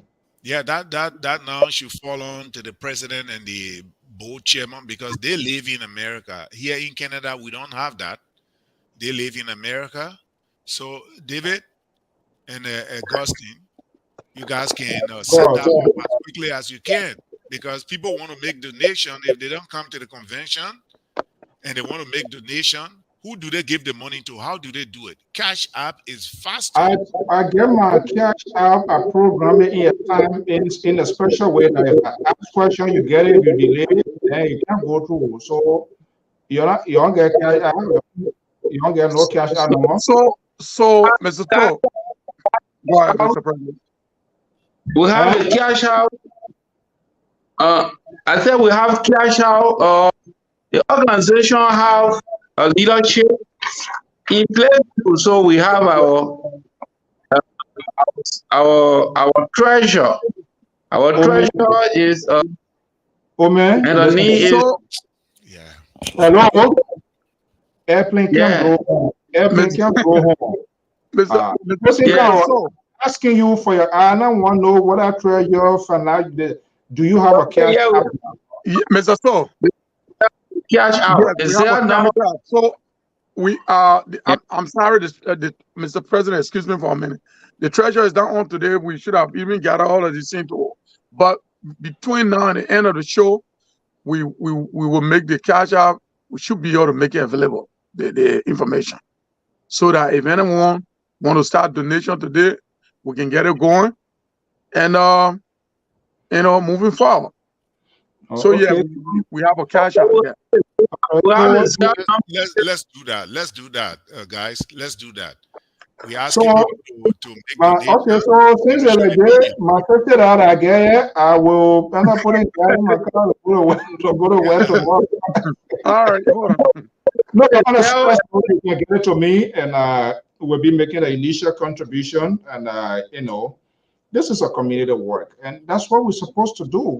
I mean, not that people have, but we have to do these things. It's very, very vital because this thing has their own political implications. If people don't know, they will say politics. No, it has their own political implication. We are in the tendency of telling people, do not go left, do not go right. But we are not willing to invest, and we are not willing to do anything to impact people's lives. But we want to sit here and remotely control the minds and thinking and the directions of the people. That's just not going to work. But when you begin to invest and if they see it is concrete, not abstract, you talk to them, they will listen. And so we all know the history of that town. So we know what that market. We all did a lot of good things there. We went there. We did all sort of stuff. And so for people to come out to have a good second thought of restoring that market, that is huge. So just make sure you get our number, and moving forward in our subsequent broadcast. I mean, like the elder said, is not an overnight 40,000. That's a good money, but it can be gradual. There are other light sound good Liberians out there. They want to give, but they will also want to know what they are investing into. Nobody going to invest into Fantinet. Fantinet, when you put it in the river, what happened? All the water come down. No, I want to put something inside where it will stick and it shall bear out. And that's exactly how other people are thinking. So make sure you get that number. How you call it? The Zelle number people have. No excuse nowadays. You don't have to go to bank to say, oh, I went to the bank. Everything now is digital, is on the mobile. So nobody can give an excuse, oh, they're weak here, I will not have a chance to go to the bank. You have your devices with you. You can't do it. Now you have the number, and I've been kicking it up, but you don't get it now. Since it's not available, we missed that one for now, but we still say to you, that obituary announcement. Mr. Senior Anchor of LPR Radio, keep that money somewhere. The information will be posted, will be given to you soon, so that you can make the contribution. Thank you for even offering. Because when it comes to it, you're going to be the first person who is not member of the organization that will be making contribution. But remember also, Biai Joson came from Biai Tawe. Oh boy. Historically, yeah. If you don't know that, you have to go back to your history. Yeah. That's a historical fact. Yeah. Yeah, no, I mean, that's why it is. I mean, we got to do it. The $100 for the convention fee, I can't promise I'm going to go there because there are other things, but I will get that. I will pay that. From now to tomorrow, once you get that number, I will do my first initial $50. I think we have to, if we're asking people to pay, we who are facilitating this talking point, we must also guarantee the audience, the viewers, the listeners, that this is something that wanted to invest into, and then they can do it. You can ask people to give, and you can give, then you're not even setting a good example. So get that number to me during tonight, tomorrow. I will do an initial $50 as our hand, for our community and I know it's going to go hand. And the reason I'm putting it there, there's a reason. Well, I know the editor is there, so I'm gonna rely. I want to post something in there when Karakara things are going on now, then I'll get a way to talk because I guess on inside. But when you not put inside, the talk they have. So that's two waiting with me. So the trap two are sitting here, but I know you're gonna be out. I know the people that are involved, they are good folks involved. So we wish you the best. How is the preparation of the convention in terms, I mean the convention, how is the preparation going so far? Yeah, so the preparation is on course, but before I get to that, I just want to thank you again and thank you so much for even opening this corridor for us to be in the space today. And I can assure your listening public and people that are even going to get attached to the project and contributing, I can assure them that on an ongoing basis, we'll be up here and telling our story step by step along the way as the project move, up. So, I mean, that's part of our transparency strategy to make sure that, oh, look, the money you are investing into this thing, this is how we are spending the money. So I just want to thank you and don't get sick of us. Keep bringing us back. I mean, as you rightly put it, everything cannot be government. The way you develop your community, the way government develop a country is from all of these little groups that come together with self-help development. And, and then who knows? The government might even, okay, you guys put up this already. We can enhance the program and then move it forward. That's how community develop. But not sitting and everything you blame government and not blaming government, then what is your part as citizen? Uncle Jared, I mean, clearly put it out here. This is our original zip code. This is where we came from. Even everything that's happening to us today is from that place. So how can you not do what we are doing? So we put air quality into this project. This building, it was designed by a group in Atlanta, Georgia. And these are people that, I mean, design real structure in this country. So architecture group, they put this project together. So it is not something that we are putting over there because it is in the jungle. So we will not give it everything that needs to be there. We will have a parking lot. Let me correct you on that. No. We're not in the jungle. Well, no, jungle is there on the highway. Uncle Jerry, to the southeastern region of Liberia. Uncle Jerry, Baton BI are located in the remote part of Liberia. Take it or leave it. No, but it's not a main road. So why would you say jungle? Well, okay, jungle, you're talking about forest, not accessible. No, I'm not trying. No, I'm not even mentioning names yet. Outside of Monrovia in the deep forest. No, that's the bottom line. David, no. You're not talking about in the remote part of Liberia. The facility is going to be located on the main highway. Hold on. What? Hold on, so, please. On a serious note, Uncle Jerry, let me correct that. Hold on. You're running already. Let's give you life jacket so that before we can resuscitate you. Let it Edo. And what I said, the Edo, they can't rush to see. Edo, I'll take it back. That's what I'm saying. Edo, you want to take it halfway. You not really want to take it back. Uncle Jared, all right, I take that back for the listening public. We are not in the jungle. We are right on the highway, on the way to Zwedru. It's just right there. So the market building would be situated right along the R97 or whatever, the main highway. So I mean, it is ideal area where every traveler in our region. When it is market day, you can stop because we're going to have other things around it. So we are building a project, and you will not believe it is going to be a project like you are even building here in the United States. That project. So let it add up. So, Mr. Eda, I'm going to pass it on to you, but I just want to let the public know that this is a project you cannot bet on. Please come in, help us, and let us get this project moving. Thank you. All right, we are situated on the road. When you come from Nimba County, you go through Nimba, you pass Tapeta. The boundary between Nimba County and Grand Jide County is the Cestus River. We are situated on the east end of the river. Nimba County being on the west, we are on the east end of the river. So when you cross the Cestus River Bridge, the two towns are just right on the road. And I don't know whether Liberia has jungle anymore, because we are surrounded by other countries, and the Atlantic Ocean. So if you go further south, you go into Sano County, you go into Grand Bassa County. If you go further north in Grand Jide, you're crossing the boundary into Cote d'Ivoire. But as for us, the two towns are just right on the freeway, on the highway. And the only impediment that we've been facing over the years is the lack of road.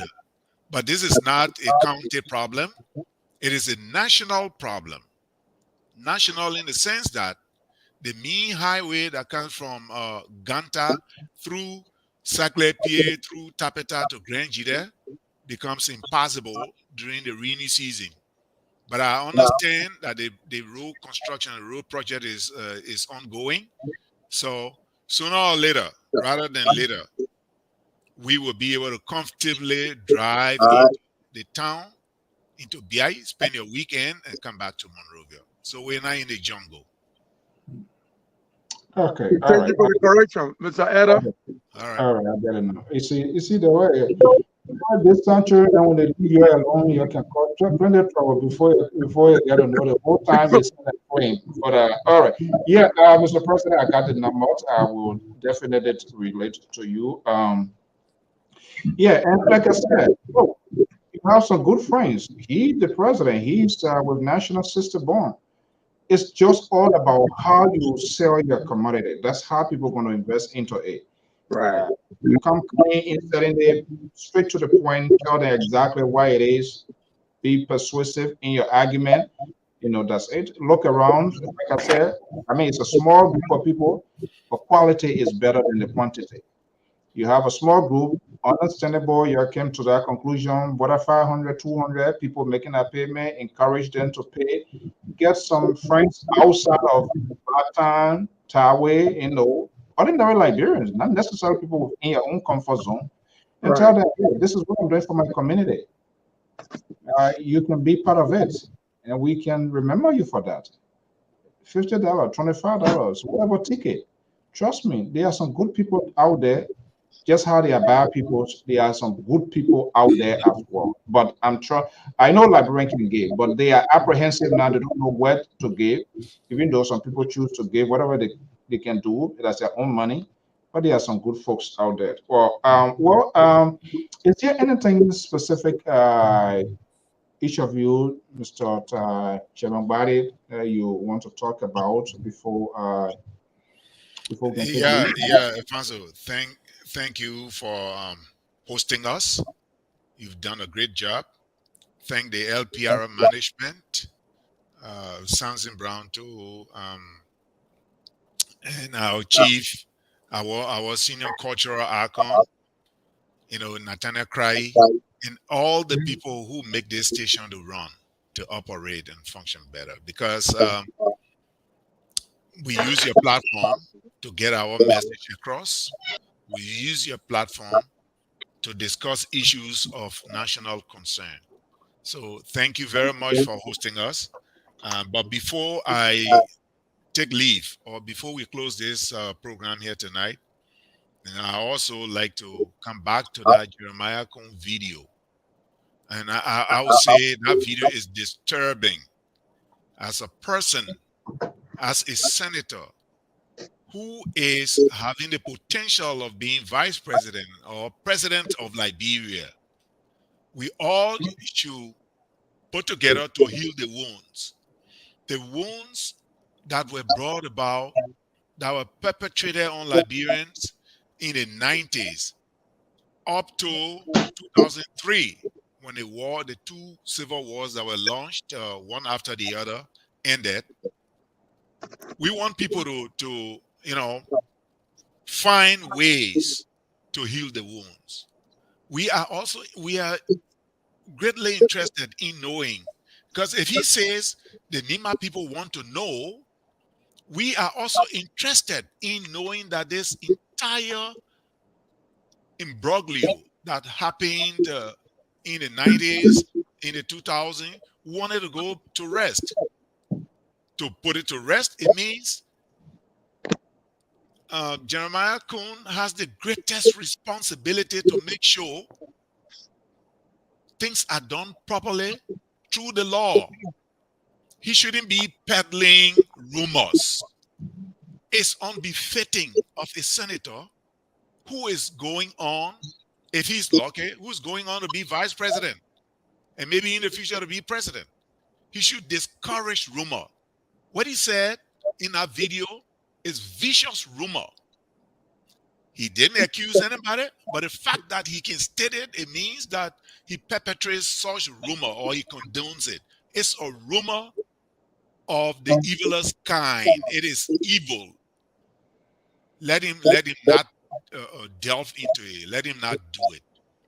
If Nimba's citizens, children were dumped in a well, he has the ability, he has the power as a senator. Come out with a law. Let that particular, incident be investigated through the law. Let him do so. This is election time.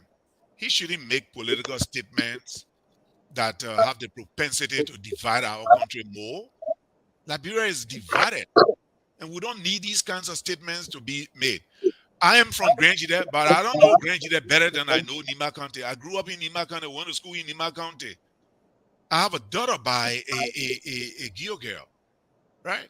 That is why I'm proud that I didn't participate in the war. When the war came, I ran away because I say, if even mentioned that in my book, I said, even if I take gun now and I'm going to fight, I play football in Nima County throughout my life, and people know me there. I have thousands of fans all over Nima County. Who am I going to be shooting at? I'm going to be shooting at my own fans, my own brothers and sisters, or my daughter's mother's people. I can't do that. That's why I ran away. So these two countries have cultural linkages. The Crown people from Grand Jide, the Kio people from Nima County. If you look at the boundary, you look at that region in Nima County that are called Diala, Kuipie. Those are Crown people that live there, Crown Gio people. They're the same people. But somebody just sowed the seed of discord among them. So Jeremiah Kuhn, the onus is on you to find a solution to this problem. Please do not keep pushing rumor. Don't do that. As a senator, you have the ability to make decisions to solve this problem. So I'm saying this in a public manner. People who are closer to him, who are hearing me, my name is Jerry Bade. Mr. Kuhn, Senator Kuhn, please don't say that again. Unless you are now ready to proffer a bill in the Senate for those atrocities that were committed against the people to be solved, to be investigated. Don't just sit there and say Nima people. It's not only Nima people that suffer in the war. So many people suffer in the war. What about those people that were in the containers, that were running away from the shooting in Monrovia? That Prince Johnson walked in the container at the ECOMOG headquarters at the Freeport of Monrovia that he picked up, including my own bossman, Sam Balitode. They were picked up and carried on his base. Cardwell never returned today. All right? So, Mr. Kuhn, if you throw in stone, make sure that you're not in the glass house. Mr. Kuhn, Senator Kuhn, if you're trying to point accusatory fingers at people, make sure your backyard is clean. It's clear before you can accuse anybody. In that statement, you didn't accuse any group, but what you said is rumor. Rumor of the evilest kind. Rumor, please don't perpetrate it, don't condone it, don't perpetuate it. Thank you. Okay. I'm still gonna, and like I said, we do not like to be judgmental on this network, and sometimes people don't like it, but they have to deal with it. We say it as it should be, without fear and favor. We just make sure it's proportional, and I'm hoping that they will accept our invitation because these things must be put to rest, and it is good that people should talk about them, without inciting your feelings, your emotions. But there are so many attachments to that. People were hurt, and we are still in the healing process. And those who should lead this process in the healings of our country, they are those who want to be a leader. If you start talking about that, what's about the ordinary person downhill? That how can you contain them? Things, the mind, things people hear, plays on their emotions, and eventually they act on it. And for he to say, because he doesn't even get the record straight. No, Coins were no longer in existence. 1990, So it there was no doesn't make sense. Yeah, it was no coin. So it doesn't make sense for somebody to tweet out there, yeah, he's saying the truth. He's not saying no damn truth. This is how you support these people, and you have no idea what you're supporting. You don't read, you don't know your history. You're here thinking, and you're wrong with car without a break. It's stupid, and this is why the country is going the way they're going. Exactly. Your leaders, you're supporting the same things that does not in any way will favor the country. You don't even have the guts to say no. Don't say this. You're being a representative. These are the same soundbite of Prince Johnson. So now you're giving us the reason. This guy thinks that he's been saying this is what he's saying, and this is why the people are saying if he's elected, he's going to be how the color said a president or vice president behind the door of Joseph Boyka. And Joseph Boyka, as an ambassador, as a statement, has not even addressed that. We're going to take on this. We want to know these things are happening. We will discuss this. I'm going to have a conversation about that. When you bring it up next time, invite me. I'll come back on this. We're going to have a conversation. And like I said, I reached out to them. We are open to that. It is ridiculous for people to sit down, and people sit down there, they're writing, they have no idea what they're writing. It's just being stupid, and they need to stop that. We are talking about country. This is not your feelings or because somebody. You know how many people were affected about in this country? And these people, you're the same very people politically reward these people without them answering questions. That didn't happen in Sierra Leone. We left Liberia, went to Sierra Leone. And this is why all the people say, all the people that talk about, they're not going to be part of the process, and they are not part of the process. But Liberia being a planet on its own, always in the tendency of always being on the wrong side of history. When the devil is on their side, it's okay. But when he turns around on the other side, then he's being celebrated. That's how stupid we are. And people want to sit down here. You will tell us about what you think we don't know the history. You were in the container. You were in the container, 1990. At the free port of Monrovia. You, Alfonso, I was there when Prince, when Sam Tody, Peter Thomas, and many other people who were not even military, people were affected. Those are painful stuff. You think we don't want answer to that? People who were sick, who were not even dying, they were buried alive because there was no way because of coming and all of that. You don't think those people, family deserve answer? And for you to seek the higher or second higher office of the land. People that want to know. You are 12-year-old. You're not even quoting anybody. So what's the point of that when you're not even accusing somebody? If you're not telling us who are the doers, so we can ask them, and you just want to throw it out there, or because you support them, that you want them to be something? Nonsense. David, what's your closing statement? Because I'm getting ready to play up, and that's what I want to make this year politics. The campaign, they're going to start. And that's where all of the things, we don't just throw things out there. That's where all of them want to come. I think there must come a time that we tell these people what they need to know. And we were moving forward. We got to be aggressive on that. I mean, it is why it is. If we want Liberia to be fixed, we want Liberia to be in good and credible people, they got to come clean. Start playing double standards for political purposes. What are you trying to do to put, well, who are you trying to put a logo here? Yeah. And you have all of these people who they are saying they are rescue this, rescue that. Is that how you're going to rescue the country? So what are you waiting for? Are you waiting if you become the second person before people, there will be a reprisal? To whom? So let us know the story so we can take it on.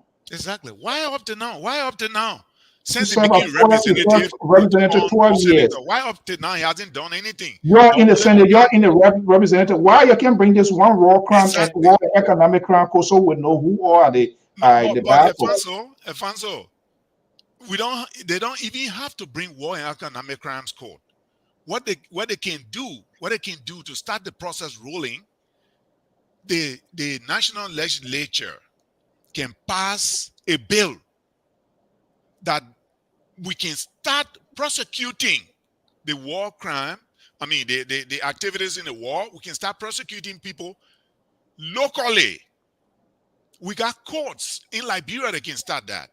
We don't necessarily have to set up the war crimes court. So, and let's see whether when you know they start to prosecute that, whether everybody will be sitting in the comfort zone. The entire Liberia will be called to court. All the counties have people who committed atrocities. All the counties.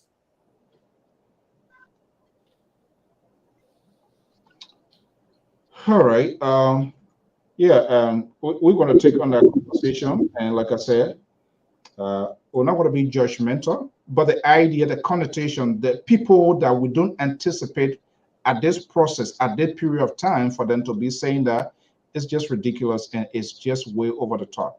So how do we contain those who are the little man out there? When you are saying it, when you have the authority to put a select committee together to find answers, to find answers to those that were that being the victim. And that's why we get a kind of lawmakers then that we have. You're not going to get anything from out of it because they themselves they are entangled with all sort of things. So it is why you're not going to get anything, and they sit and boast about it. And these people are going to be potentially rewarded again politically. But this same little chihuahua then that back in there, and then at the end of the day, they turn around. The same thing they did to all with George Weah. George Weah was the Messiah. The same old people, they turn around to the somersault 360 degrees now, they're finding on George Weah, but they never had a guts, they never had a sense to when they were making their decision, am I making a good decision? They go on the other side now. They tend to all sort of coding, rescue, fixer, this one, that. Trust me, next year, I wish the president say it was something that, the sea Liberia is like some sort of laboratory that people should just experiment leaders as if we don't know the history of these people. We're saying who they are now. They can't even hold their own people accountable. And when you ask them, then they tell you to 2 years ago, all they want happen, so we'll do it now. Stupid people. Nonsense. We got to do it. We have to. It has to be enforced now. Whether they like it or not, we will enforce it. They can make their decision. All we want, let the election take place. Let it be peaceful. Those who want to make their decision, they can make their decision. It is what it is. But anybody coming out and talking reckless things and just speaking ambiguity without telling us precisely what you're saying, and you think we just want to go away with it, and here are some of the people who wants to be leader, and nobody's standing up to the task to question what they are saying. Hey, wait a minute, what are you saying? Something is lacking. Can you be a little bit I provide clarity? But guess what? They are not saying it, and they're walking all around, and they say they want to be leader. Shame on them.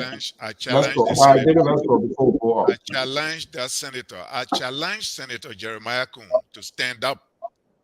If he can come on your show, to tell me who lived through 1988, 89 that know I walked in a bank, took my Doe coin, gave them at the Bank of National Housing and Savings, Downwater Side, gave my Doe coin. They don't know that. They don't know their history. They don't know their history. Currency of Liberia.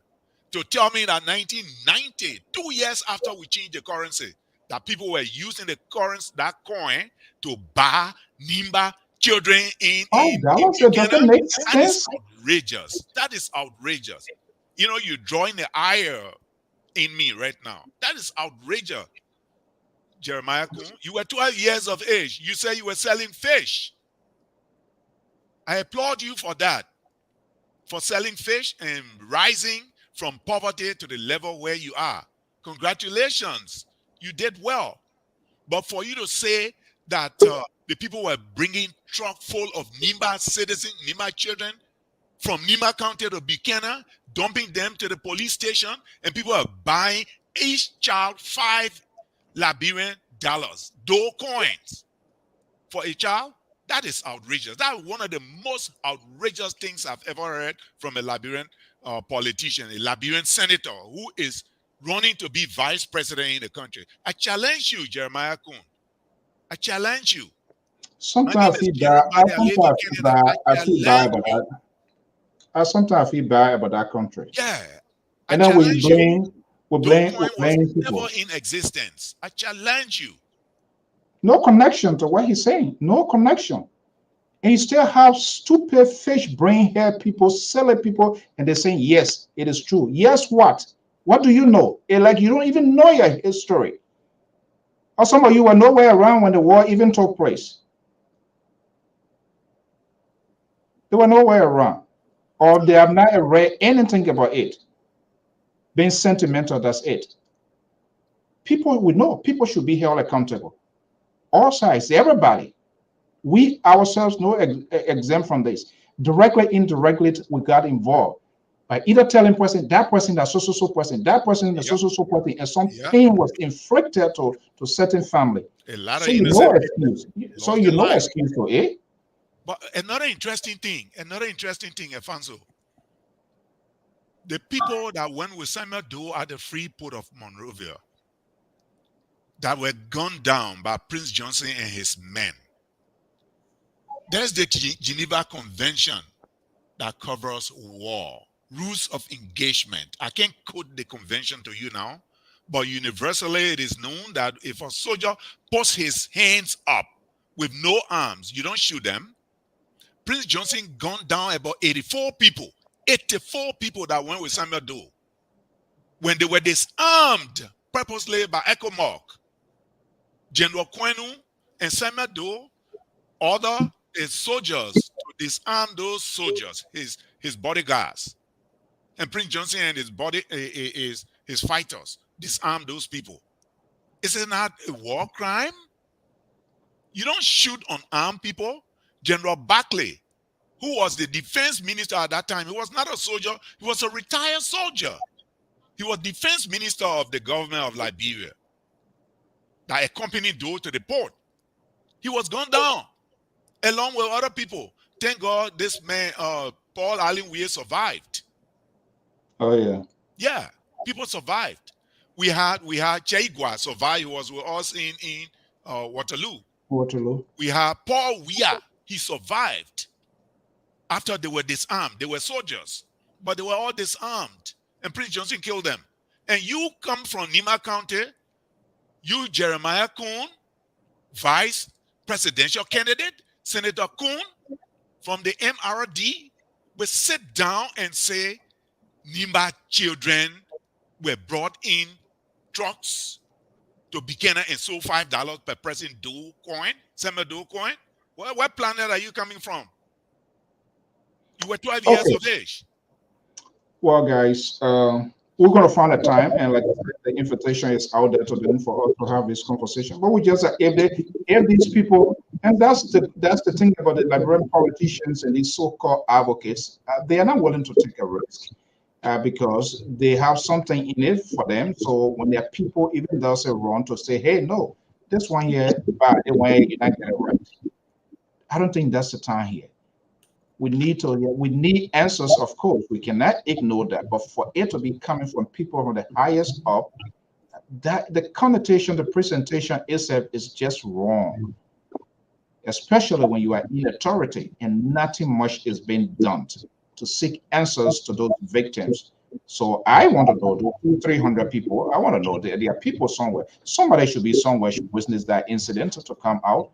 And I just say, oh, yes, it happened. So we need answers for these people because they are Liberians as well. And we know what all went wrong. Who's going to be holding people responsible then? But there are people who facilitated this. We need to get answers as well.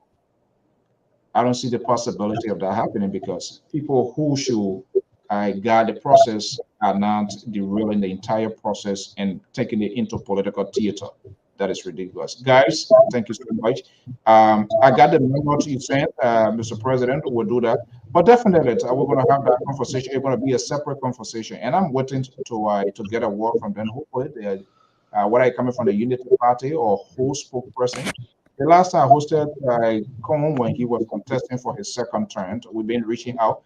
What we want to discuss now is the policy of these people, what they have in store for us, how it can be done differently. But if they want to keep bring in distraction, then of course we can do that. But we just have to set the records straight. First thing first, Do Coin was not in existence. So which coin is he talking about, and who are those carry out this? We need to know. You can't just throw it out of there and just leave it. Then you just open wounds of a lot of questions than answers people anticipate of getting. Chairman David Bantu, thank you so much. President Ghost, thank you. Chairman Emeritus, thank you. And hopefully we're going to do it again. Is that when the convention, you guys convention, let me see here, it's only what, 20? Wow, what's the time? 21st? July 21st? Yeah, the weekend of the well, so let me just give my closing. I mean, it's but anyway, back to the community development. So on behalf of the Biai Bata Community Development Association here in the United States, as chairman of the board, I want to take this time to say thank you to the LPR team. You guys, I mean, I really appreciate the fact that you have us on here today to bring this thing to the public. The convention is the weekend of the 21st of July in Fargo, North Dakota. So it's just a family gathering for those that are in the region. You are welcome, Minnesota. In fact, I'm going to begin my journey from Minnesota because the same weekend, the Bogota, Washington Institute, 8790 class is having something right there too. Yeah, I'm going to spend some time right there. Yeah, so I'm going to be in the region, and yeah. So yeah, if you are down in the Midwest, we welcome you to come and hang with us and support this water cause. So Friday night, the 21st of July, it will be our arrival night and meet and greet. And we're going to be at 6835. We're going to publish the information. Announcement. Okay. Let me back up. Are you serious? The weekend of the 21st, we are going to be in North Dakota. So again, come through, join us. And Mr. So, with time, we want to, keep coming. Please keep us on so that we can keep informing our listening public and the supporter of the water project. Let me in, I pull you out. So, you want me to put me in, I pull you out. Oh, really? Okay, we got you. I mean, it's a small group. All right. But we got you. So we really appreciate, the time. And I know, I mean, this, if we're even getting charged today, I don't even know how we would carry out the project. But instead, you guys continue to offer, us the free services and things, and we are here. And thank you. I mean, politics, yeah, but community matter to us too. So we are here to speak community today. So I'm talking community. I will do that. Thank you to now, Blaku. I don't know if you're watching Uncle Sam. I know he's somewhere looking. But again, those are people that we look up to, and to be here today is for us. Sick. Yeah, well, I don't know. I can't get into that. Whether he's sick, whatever. But anyway, I respect the old man will. So thank you, Mr. So. With that, thank you, our listening public, and keep following us. Thank you. All right. Okay. That 1 minute. Thank you so much. What happened? You got calling your house? Me, Maria. So you talking about all kinds of things. We don't have. I want to say thank you for having us. As we said, we having a convention next week, starting from Friday, and we are inviting everybody to come to support us. What we are doing here is in the interest of the community, and thank you for having us. On the land of Mr. Kun, people just want to use rhetoric to get to power.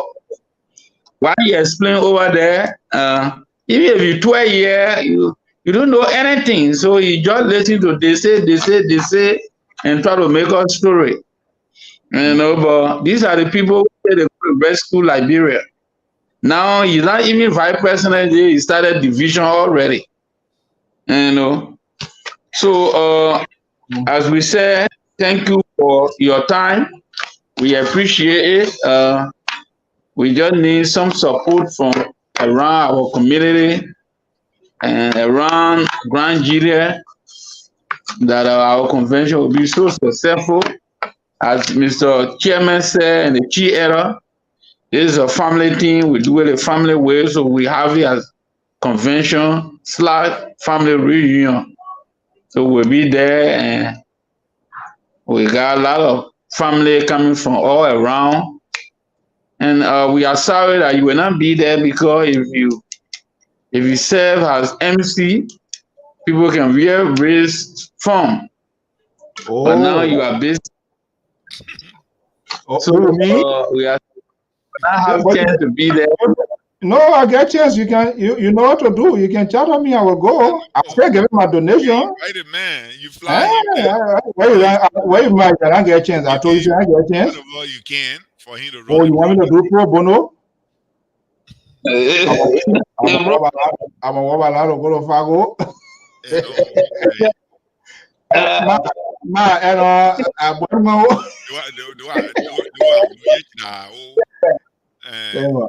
We using the platform here.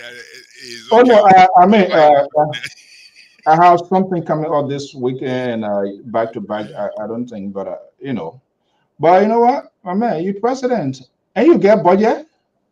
Your president, your budget, you can be small. Maybe get on a budget too. So low in your budget and do some kind of petty cash. No, Evanzo, by a small president, they get big president, they get small president. The other president running. The 20 people president. I 20 people president. No, yeah, on the thing, they're on the president, I headed president. Yeah. All right, well, man. Thank you so much. I don't think that's the last one. We can plan for subsequent, convention. We'll try to, Okay. If I knew, way ahead of time, probably would make some sort of arrangement. But but notwithstanding, I got the Zelle and the cash out number. I will soon get off air to will make our initial contribution. Yeah. Okay, Mr. So thank you. All right, Chairman Barry, final word before we go.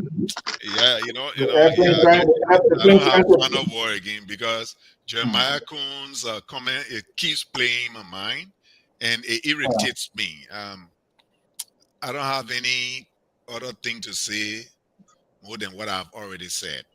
When there is another forum for us to discuss that, I'll be glad. You can invite me. Definitely.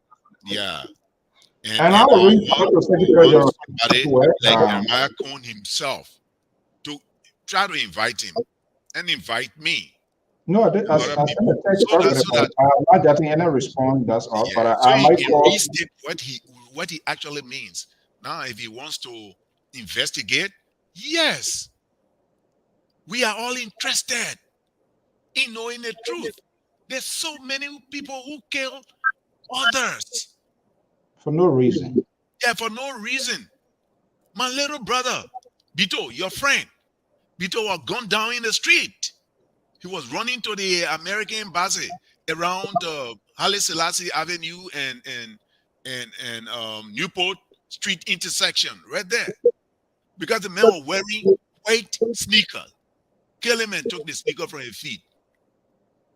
We all are hurt. So if you're going to be vice president for Liberia. You're not going to be vice president for Nima County. The thing you're starting now, saying, oh, Nima people want to know. Everybody else wants to know. What are Allison's children want to know? What happened to her? Sam Tode's children want to know. Peter Thomas's children want to know. You, Alfonso Ziansu, you could have been one of those killed by him, because that group that included your brother Bayiru that Prince Johnson took to his base, had it not been for the intervention of you are an eyewitness. People don't like to talk to the Gambian commander, Colonel Gay. He was not the one that stop Prince rescued Johnson at the gate and say, Johnson, those people you took to the place, you carried the first 2-3 trucks. Those people never came back. You carry another one. Honor the guys of going to fight Charles Taylor, to train them to fight Charles Taylor. You carry the first 2-3 batches. This other group you came for, if you don't bring them back, we'll not let you out. That is the only way Prince Johnson called, I don't know, one of the Vanny, Oliver Vanny or whoever was his deputy. Oliver Vanny. Call him Milton's, to release the people to bring them back. That is why a person like you and your brother, Bayiru, that's why you people survived at the port. But Sam Tode didn't get that luxury. He was one of the first. Now you Jeremiah, that PMC warehouse, right? Was right there, the warehouse. You are a living witness to that. So, Kun, if you want to talk justice for everybody, because you're running to be vice president of Liberia, not vice president for Nima County. You senator for Nima County, that's fair. You rose up selling fish and what have you. But to say they put Nima children in the well, from that time, 1990 up to this time, is there nobody that can take the Liberian government or the press to the place where they bury the people? I challenge anybody who continues to peddle that kind of vicious rumor. I challenge anybody to show us the well. They must go show us the well. 300 children fit in a probably. I want to know maybe it's an industrial well in Grand Bassa. Unless you say it's an industrial well, where in Buchanan, where Liberia in Monrovia does not have industrial well. Maybe in Lamco, where they were digging the mine, they're digging the ore from the mine in Lamco. If you say there was an industrial well in there where they carried the children, but they say they brought the children from Nima and they buried them in the well. So that means Lamco is taking out of the picture. It means maybe that in Banga or somewhere in Kakata or in Monrovia where they allegedly buried the children. But in my mind, 300 children cannot fit in one drinking well in Liberia. 300 children can't fit there. If it is true, why not now? Now, more than 30 years ago, why there hasn't been one person to take the journalist there? Just take us. Say, this is the world. I know of this world. Exhume the bones of the people the children that were dumped here. Let them do that. But we are coming to an election, and you're going to be saying these kinds of things. A person who has the chance of being president of Liberia, Senator Jeremiah Kun. Oh, man. I'm disappointed. I admire your record. I admire your history, Jeremiah Kun, but I'm disappointed in what you said because it does not make sense at all. Not an iota of sense is made out of your comment. I'm completely disappointed. If I were even thinking about voting for JMB, oh no, you threw me off guard. You threw me away. You threw me and people who were contacting me, you've thrown us off guard. Don't do that. Seriously. I am so mad. I'm mad to the core. If you All want to right. say something, you want to spread rumor. First of all, you as an individual, as a government official, senator, you are a top government official. Think before you speak. Somebody brings something to you, investigate it. Does it make sense? If people have told you, So look at the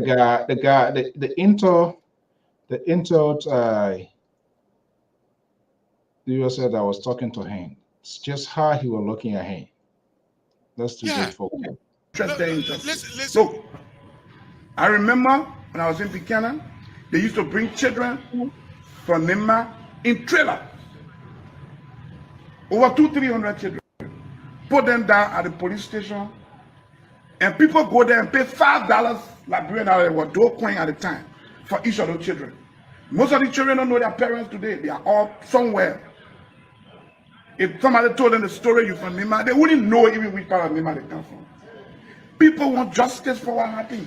Nima children were dumped in wells and buried alive.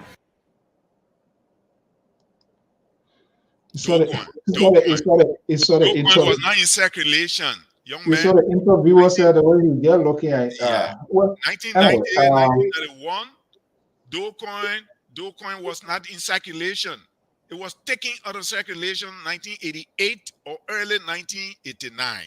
But 1990, there was no Docoin. Yeah, I asked everybody to return that. Okay, Chairman. I just sent here a text. You know, all of them, both the government, the opposition, that's how they talk.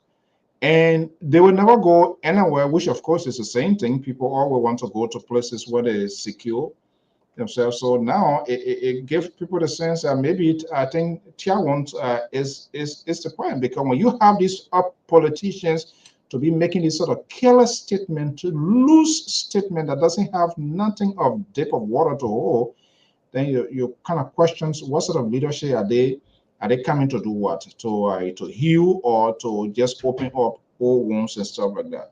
Chairman, let's leave it at once our invitation is accepted, I send you a text. Not today, not yesterday.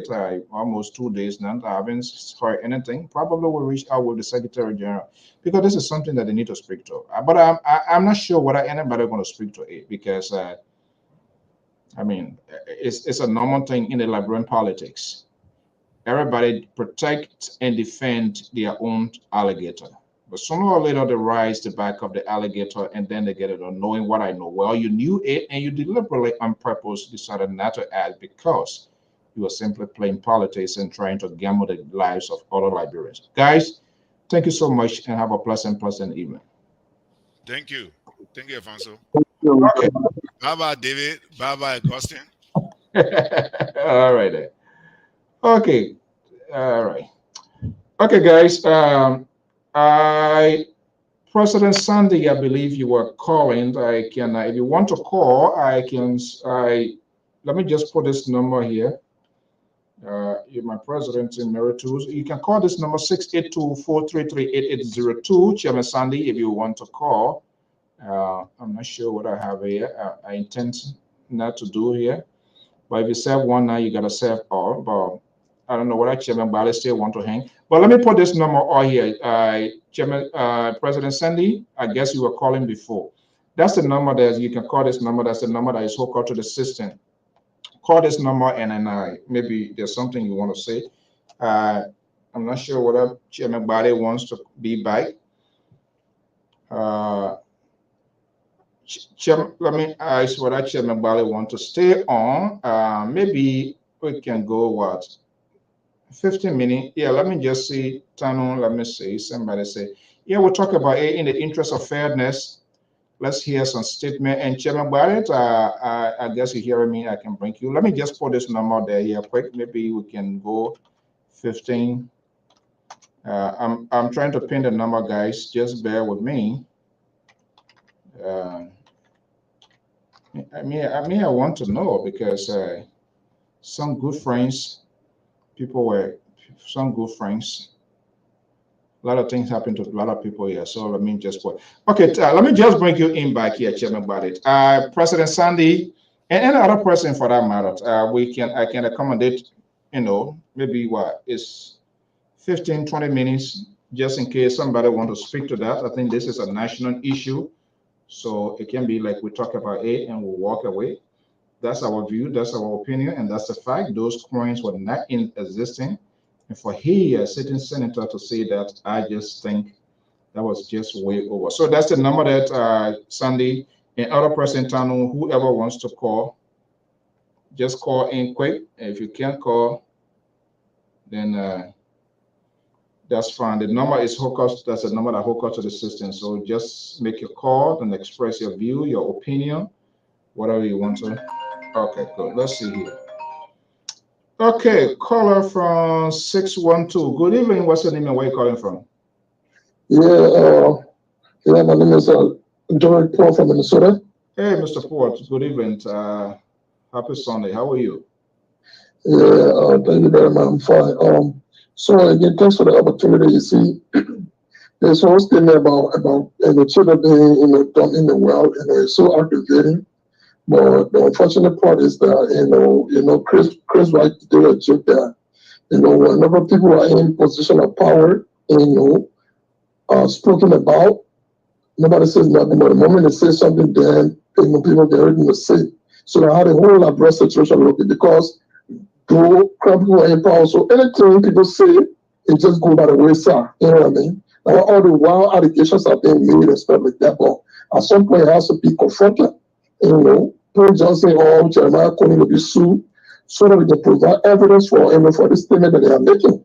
And other than that, they have to issue a statement to apologize because this is wrong.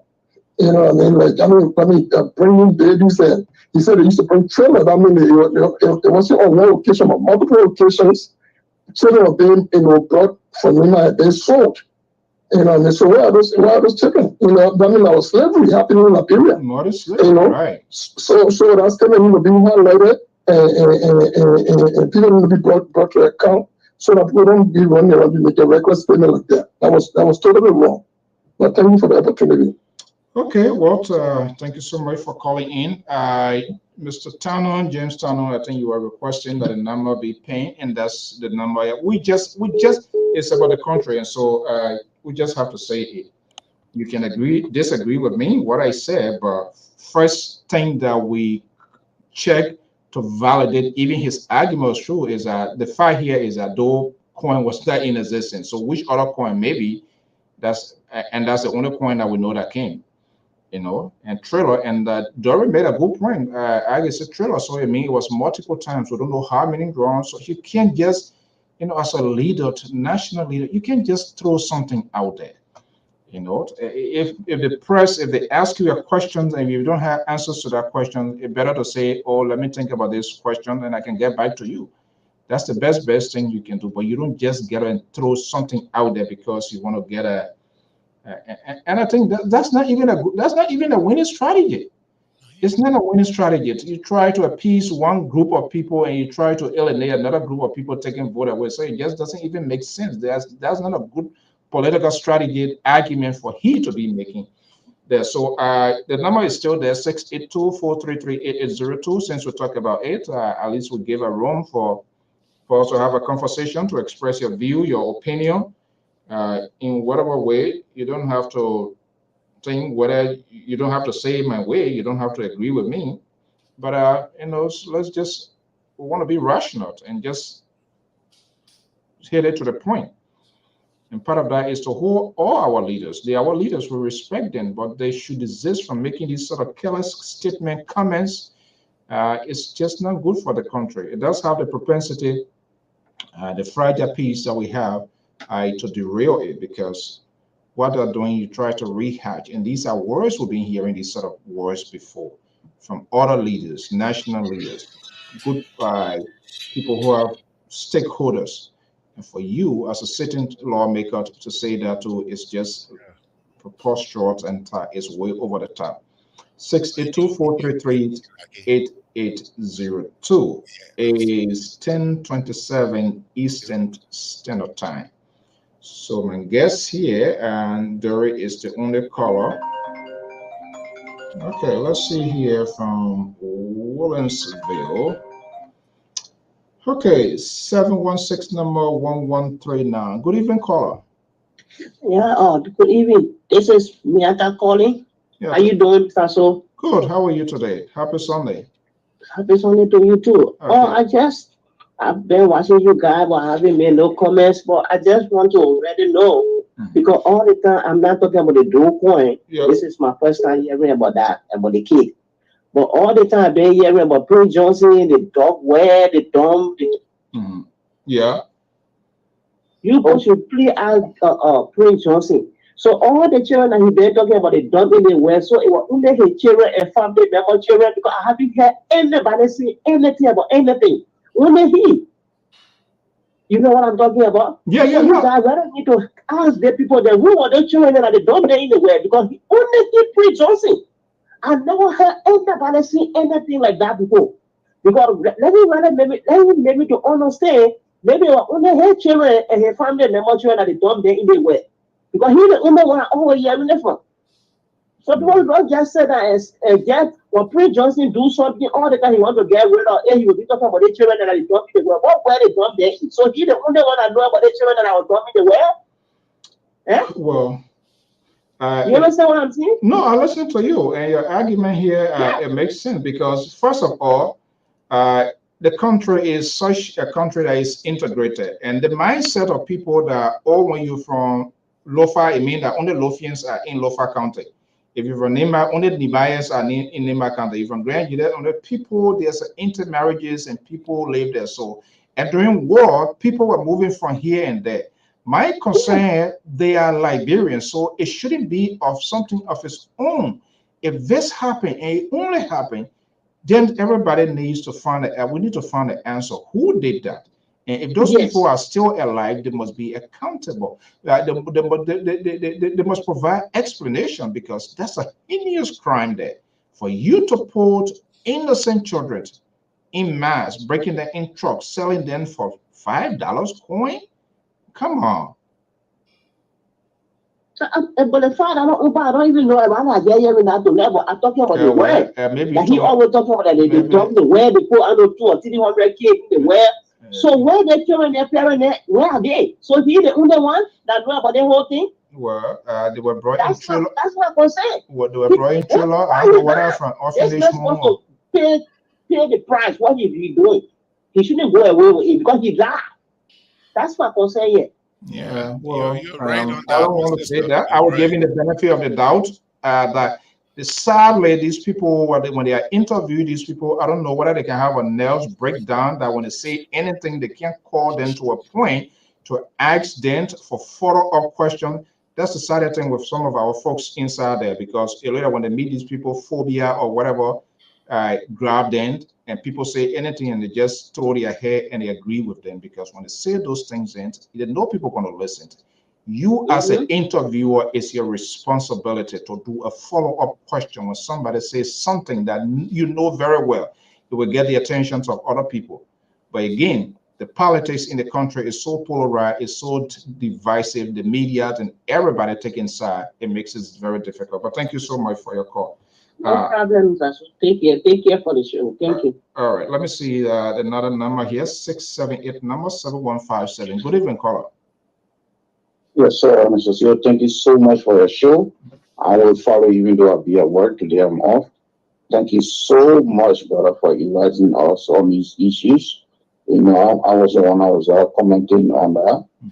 You know, I want to really appreciate the people of Grand County. They are very good people. They are the reason why today someone else went to school.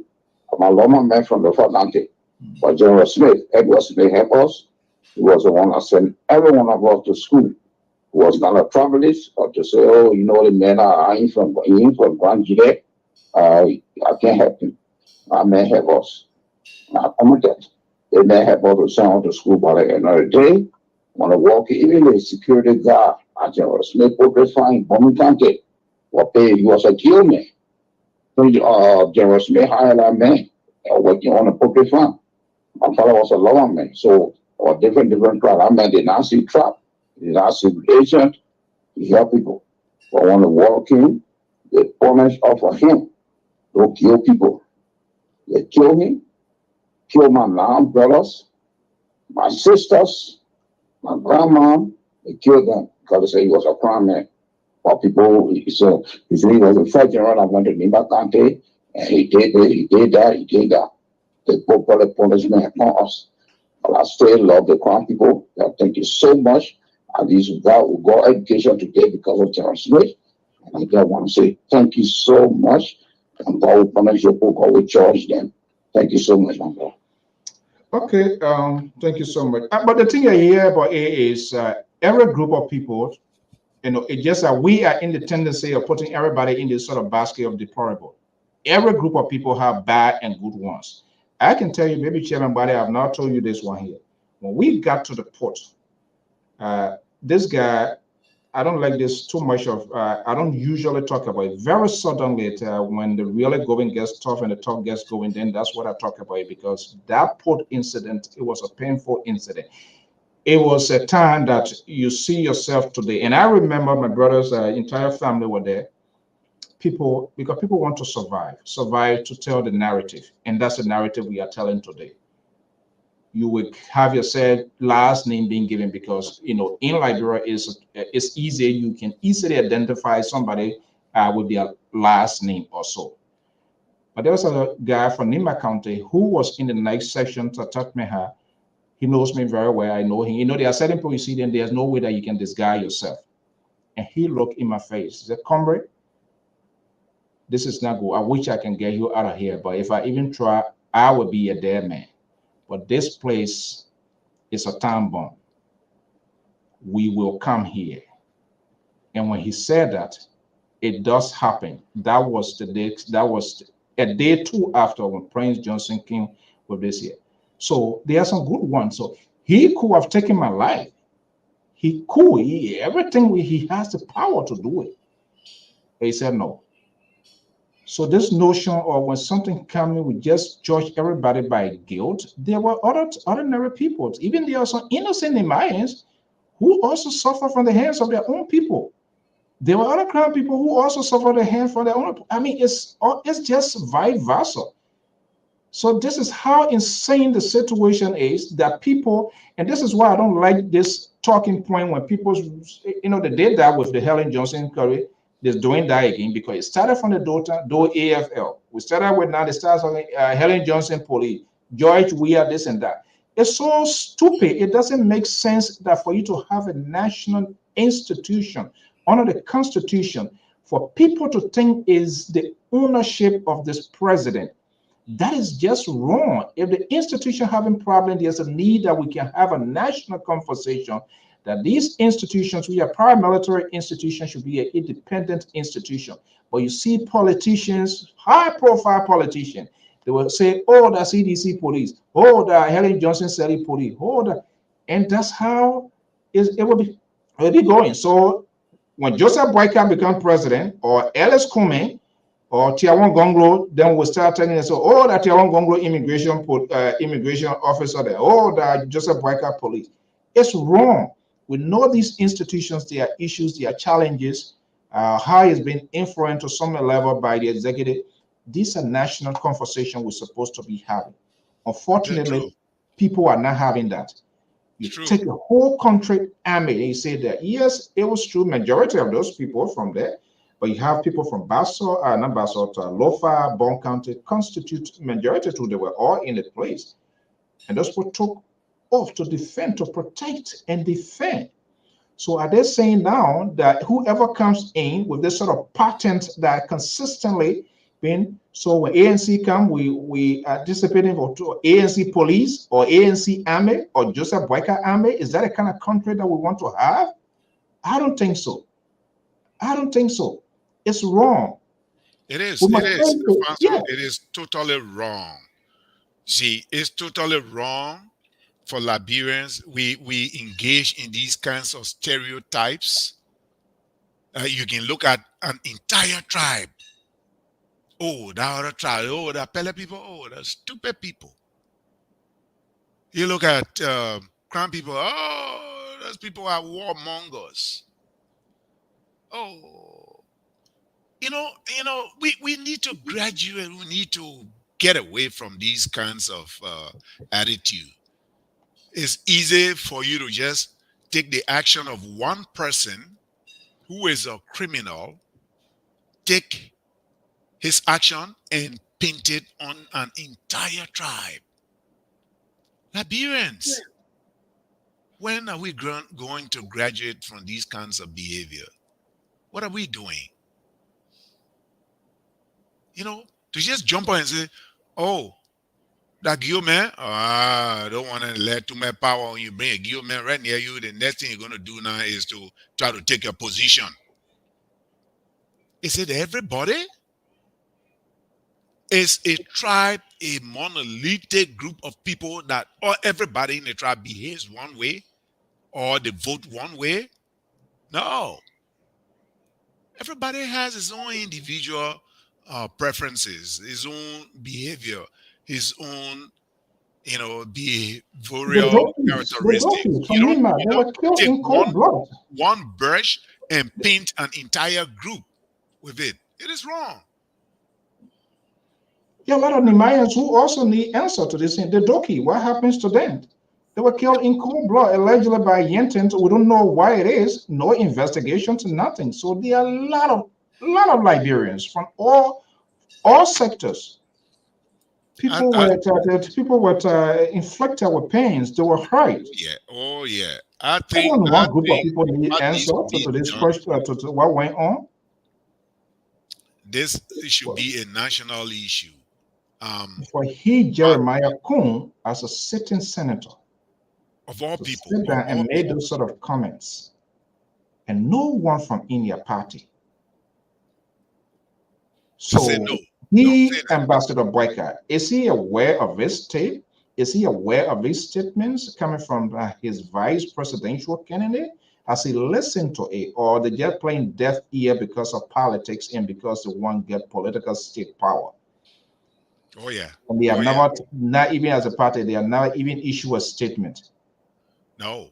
If it suits you, then you are mute. You don't say a word. You turn a blind eye because it suits you. If the guy or a person from in your camp is making reckless statement that suits you, you pretend as if you don't hear it. But if it's the other way around, you jump on Mount Olympus and shout. 12 years old. Was he speaking English by then, or what was he doing? He was there. There with who? At 12 years, sometimes you remember things, right?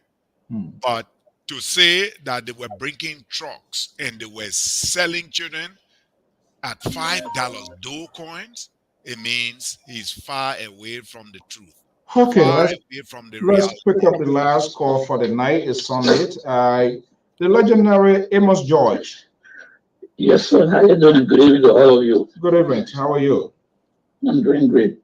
Okay, let's hear it from you. Well, I just got a conversation in the middle about Jeremiah Cohn, and you were going on to explain this. But Mr. So this is what I continue to say. That there are some individuals in our community, when they say certain thing, it's in our favor, we don't say anything. But when on the other side, then we start crying wolf.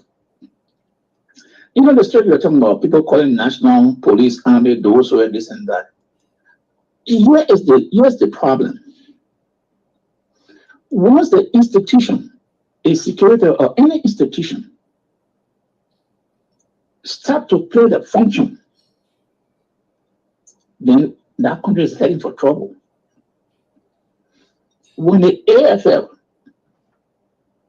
developed on our principles as a national army to stand up to defend the country, when the army split, one group became majority, and the other rest of the people, even though they were in minority, but they were all sidelined. They were not taking order again from commanders, they should have taken order from. That way you see the name calling start coming and they start blending those institutions. You see, while people say George, we are police. Look at some of the pattern, the behavior of the police. When people in government are misbehaving, they don't go after them But people who are not in the circle, when they start doing that, when they come down, count on them. And the moment you start doing that, then people start blending you as this this person police, Georgia police, and this is what we face with. Because if a national institution say, hey, we're not getting involved with this, or if you violate, this is what we want to do, then the people will respect that institution. Take, for example, the AFL. People are praising the AFL. The AFL have become more professional. You don't see them involved in demonstration or something like that. Even so now when the chief of staff make a statement, I know he had made two regular statements on 2 occasions. People came after him. Nobody, it just went downstairs. Nobody even asked questions to kind of say people calling the one overthrow. Can you imagine contra chief of staff? Yeah. I know now. And instead of the party, instead of the government holding that man responsible, say, hey, where are you getting the information from? But you see, because it's in a circle, it just went down. So the institution, if we want them to be a national institution, then those that in power, that control the institution, must be held liable to a different standard to say, hey, the police, you are here to enforce the law. Mr. George, yeah, and quite true. Your argument is quite in place. But here we are, 90 days, 92 days to national elections. And these things, there's no way we can throw these things on the raw. We are not having these presidentials, vice presidentials, these major stakeholders. And these are conversations we're supposed to be having. We are not having our conversations. They are derailing the train that could bring back these things, because these are some of the questions and answers they need to tell us what sort of institution, how do they intend to make the police be free under the influence of the executive branch, because the police is there for the citizens. All right. How can we have this paramilitary institution to be an independent institution without interfering, where we can have non-partisan type, where we have a police and community citizens relationship in terms of police helping police with intelligence, feeding the police too can get a confidence. We are not having this sort of conversation with these national leaders. These same very national leaders, some also in 360 degree, coming out to say things here. It does not pave the way for us to even have this sort of national conversation we should have. It is true. But as I always say, we cannot give up. Because the woman who lose it, and those people have won, they have carried the day. Right. So as we do, we have to continue to pound on these things, continue to pound on it. And another thing, after when I see this demonstration, you had a guy who was in the police uniform with an AK-47 or whatever on his chest and money with t-shirt, with partisan t-shirt on. And all these things are forbidden. The police, the code of conduct forbid all these things. You're not supposed to, as an officer, you're not supposed to wear no uniform or anything that resembles a political party. But all these things are happening. And we continue to talk about crime, but nobody listening. Until we get to the point, it boils over, and people say, oh, but we say, oh, but we started this thing here. And the national leaders, when any team they come out and say something, what are the mispo? It is incumbent on the leader of that party to come out and condemn that kind of statement. But when these people make it a regular statement, a responsible statement, you do not hear one word. Be the opposition or government, you don't hear no word from them. And to make it to say that is normal for people to come out and say the kind of ridiculous statements. And nobody there to call them and say, no. We don't want to go down. You cannot say so. Everybody, once they in their favor, they are quiet. And this is the same thing as I hear people say, oh, you cannot separate Jeremiah from Prince Johnson. I mean, you can separate Jeremiah from Prince Johnson. And I said, no. This is the name called Jeremiah, a political godson. He ran his Senate campaign. Before he was announced by Joseph Barker, Prince Joseph went to Nima and announced it before even it would be announced officially. So, and Prince Joseph has said some horrible thing. At no point in time, Jeremiah Kuhn ever came up to disassociate from the statement that Prince Johnson made. On no occasion. They are from the same party. He made the chairman. Now, how can you tell me that this man will be independent of his mind to make decisions with Prince Johnson influence? Look at what I just outlined.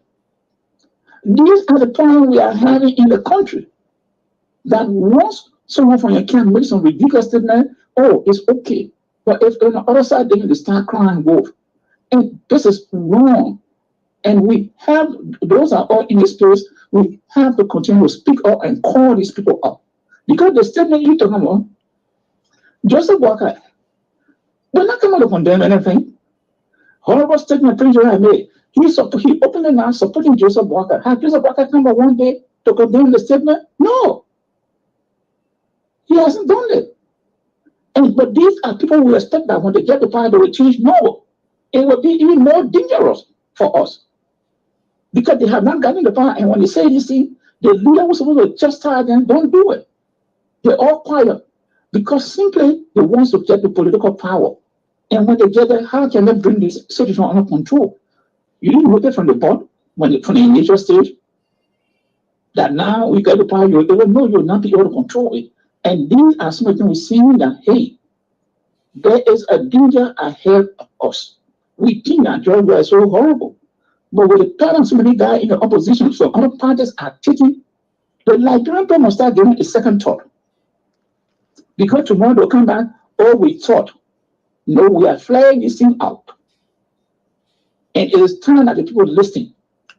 I don't care, Joseph Walker, you want power, that's fine. It is your right. But when someone in your party makes some ridiculous statement, as they call you, or rescue, or the statement, why you don't come up to condemn that statement, or disassociate yourself from it, or make the person to retract that statement? Why? But if the Joe Wagner were yelling, if the auto were yelling, you will not see nobody from the camp to come to condemn that statement. Because it suits their purpose. Yeah, they will always reconstruct their saying. Leadership. Yeah, but reconstruct doesn't mean that.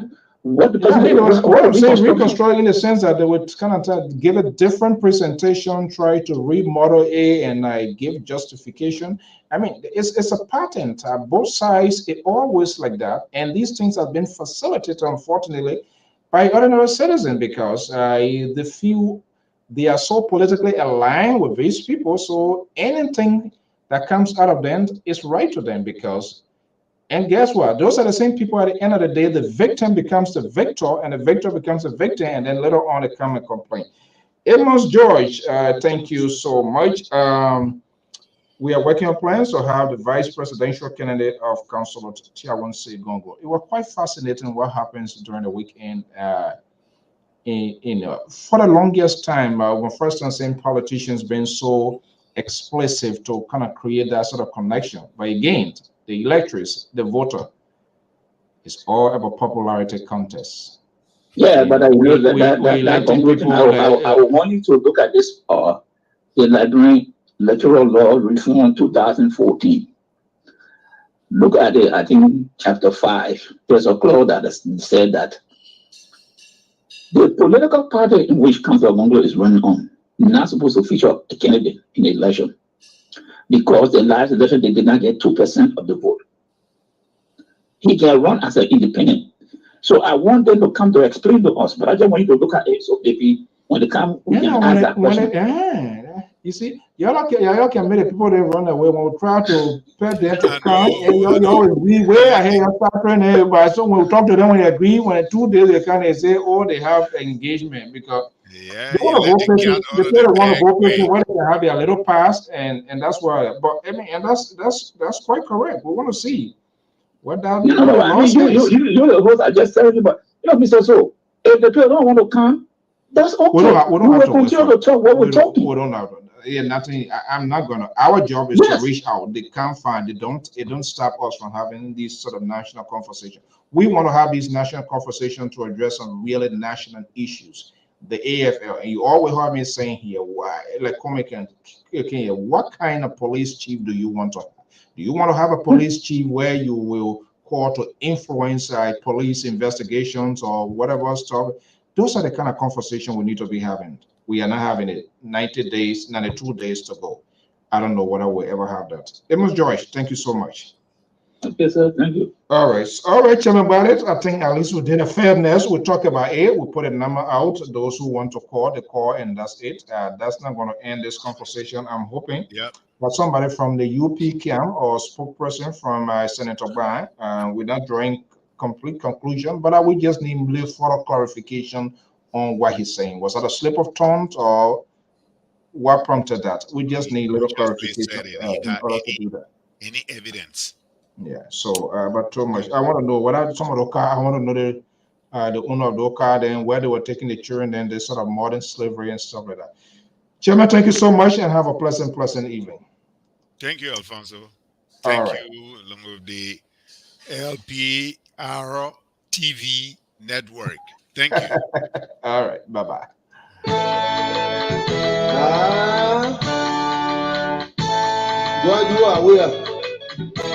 Okay. Let's see this here. Let me see. This. I want to go. I want to go rear. I want to go rear.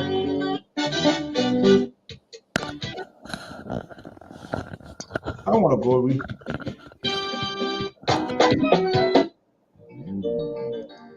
Oh my God! This. Okay. This is by Claude Romain from neighboring La Côte d'Ivoire. We want to say thank you so much for your time this evening. You will not know this one. You will not know this one unless you are from the liberal state.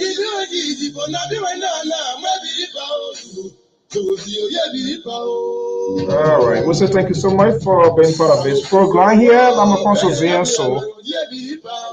Yeah. I am a traditional guy, so we like to do it the traditional way. Thank you so much, and have a pleasant evening. We say happy Sunday.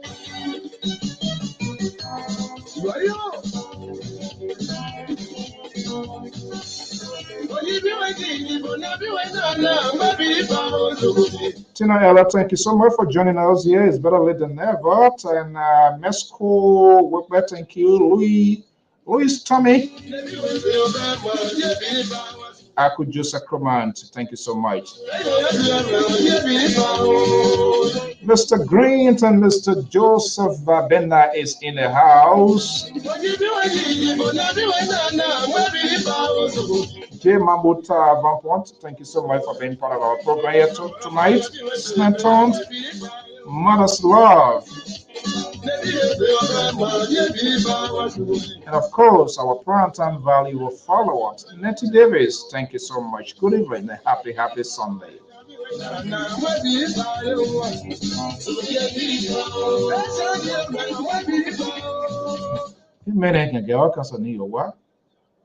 Put it, take a good water inside. All right, water also has good evening. Thank you so much. Salit, Sanyant Yalit, good evening. Thank you so much for your time this evening. Masalit, Philip Fogba, Mr. James Tannon, Derek Poor, thank you for your call, always, your participation. Siliki Kamara, and I believe this is President Daniel Fremont from PA. Good evening, Prezo.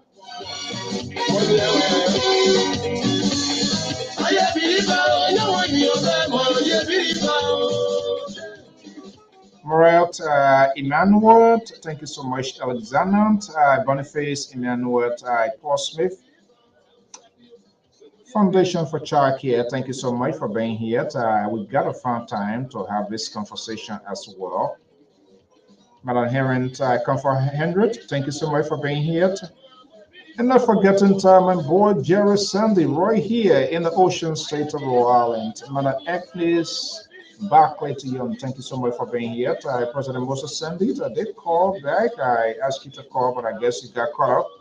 Patrick Kennedy Benedict, Thank you so much. Our man, truck comes to Liberal. DJ Welcome Powell in San Diego, California. I got the G's already. You are a happy man. Man, I got the news. I will call you right after the program, boy. You didn't tell me, but it hit my radar already. Hey, Matt Johnson, thank you so much. Well, folks, every good thing must come to an end. It's 10:57 p.m. Eastern Standard Time. We're going to be here during the course of the week for more programs. We want to thank you so much for your time and how we're going to leave it. We just want to hold our leaders accountable. Nobody take offense to that, but we want them to be making responsible comments, statement, because when they say these things, it's not just only you and myself listened, but the world listened. And then they're going to get us scratch your head. Wait a minute. What is he saying? What is he talking about? You know, so other people listened. This is why what comes out of your mouth, it must be to give you a good thought, in as much politics is always involved. Give you a good thought, because there are other people there who want to perform a surgical operations on your comments, on your statements, on what you write, what you say, and that give rise to more questions than answer. We want to be proud of our leaders that when they face the international cable wire, they shouldn't say anything, because if that was a foreign journalist that was conducting that interview, trust me, they will pause, they will wait, and when he ends, then they come up with a follow-up question. And that's not just going to stop there. You're going to go explicit. And when you can provide answers to that, and that's the sad thing of Liberian politicians. They do not take responsibility of their fault. They're always in defiance, even if it is wrong. For this reason, they are not willing to take the political risk. They say A, that's it. I don't care how you talk, it's not going to come back to say what we said, we misspoke. And we shouldn't have said this here. But we're on the wrong side of history. And that was, as a leader, you got to be very, very careful. Things to say and things to do. He's one of the guys I've listened to, wise in talking, very calculative. But to hear what I'm hearing, that makes me to go in shell. However, the invitation is still out there. Maybe there are more that we need to know we don't know. And he's the only person that can help us out in that. Until then, thank you so much and have a pleasant evening. So let's continue to pray for our country. We want a peaceful electoral process. 92 days to go. The higher office of the land is at stake, and 73 seats in the first branch of government. It is time for us to have national conversations. We need to know the policy of these people. We need to know what kind of police chief, if Cummings, is Boyka, or Chawan Gongro is elected. If George Weah is re-elected, will there be a change in policy? Who is organizing some sort of presidential debate to look at the national issues? Which advocacy group? Which media group? Are the candidates willing to come forward to have this national conversation? To talk about what their budget is going to be that in order for the country to be stabilized. The educational plans, health, infrastructure. So much. Unfortunately, destruction continues to unfold every day, every inch, every hour, every second. Denying Liberians the privilege to know what they need to know. Instead, we are playing in the narrative of these politicians. Sadly, they are walking scot-free from answering critical questions. It is just insufficient. It is just not enough to say, let George Weah go. George Weah go, what are we replacing with? In as much there are some bad policy, but we need to know what is coming for us equally and proportionally. Thank you so much. Have a pleasant evening. Bye-bye. I just want to thank you.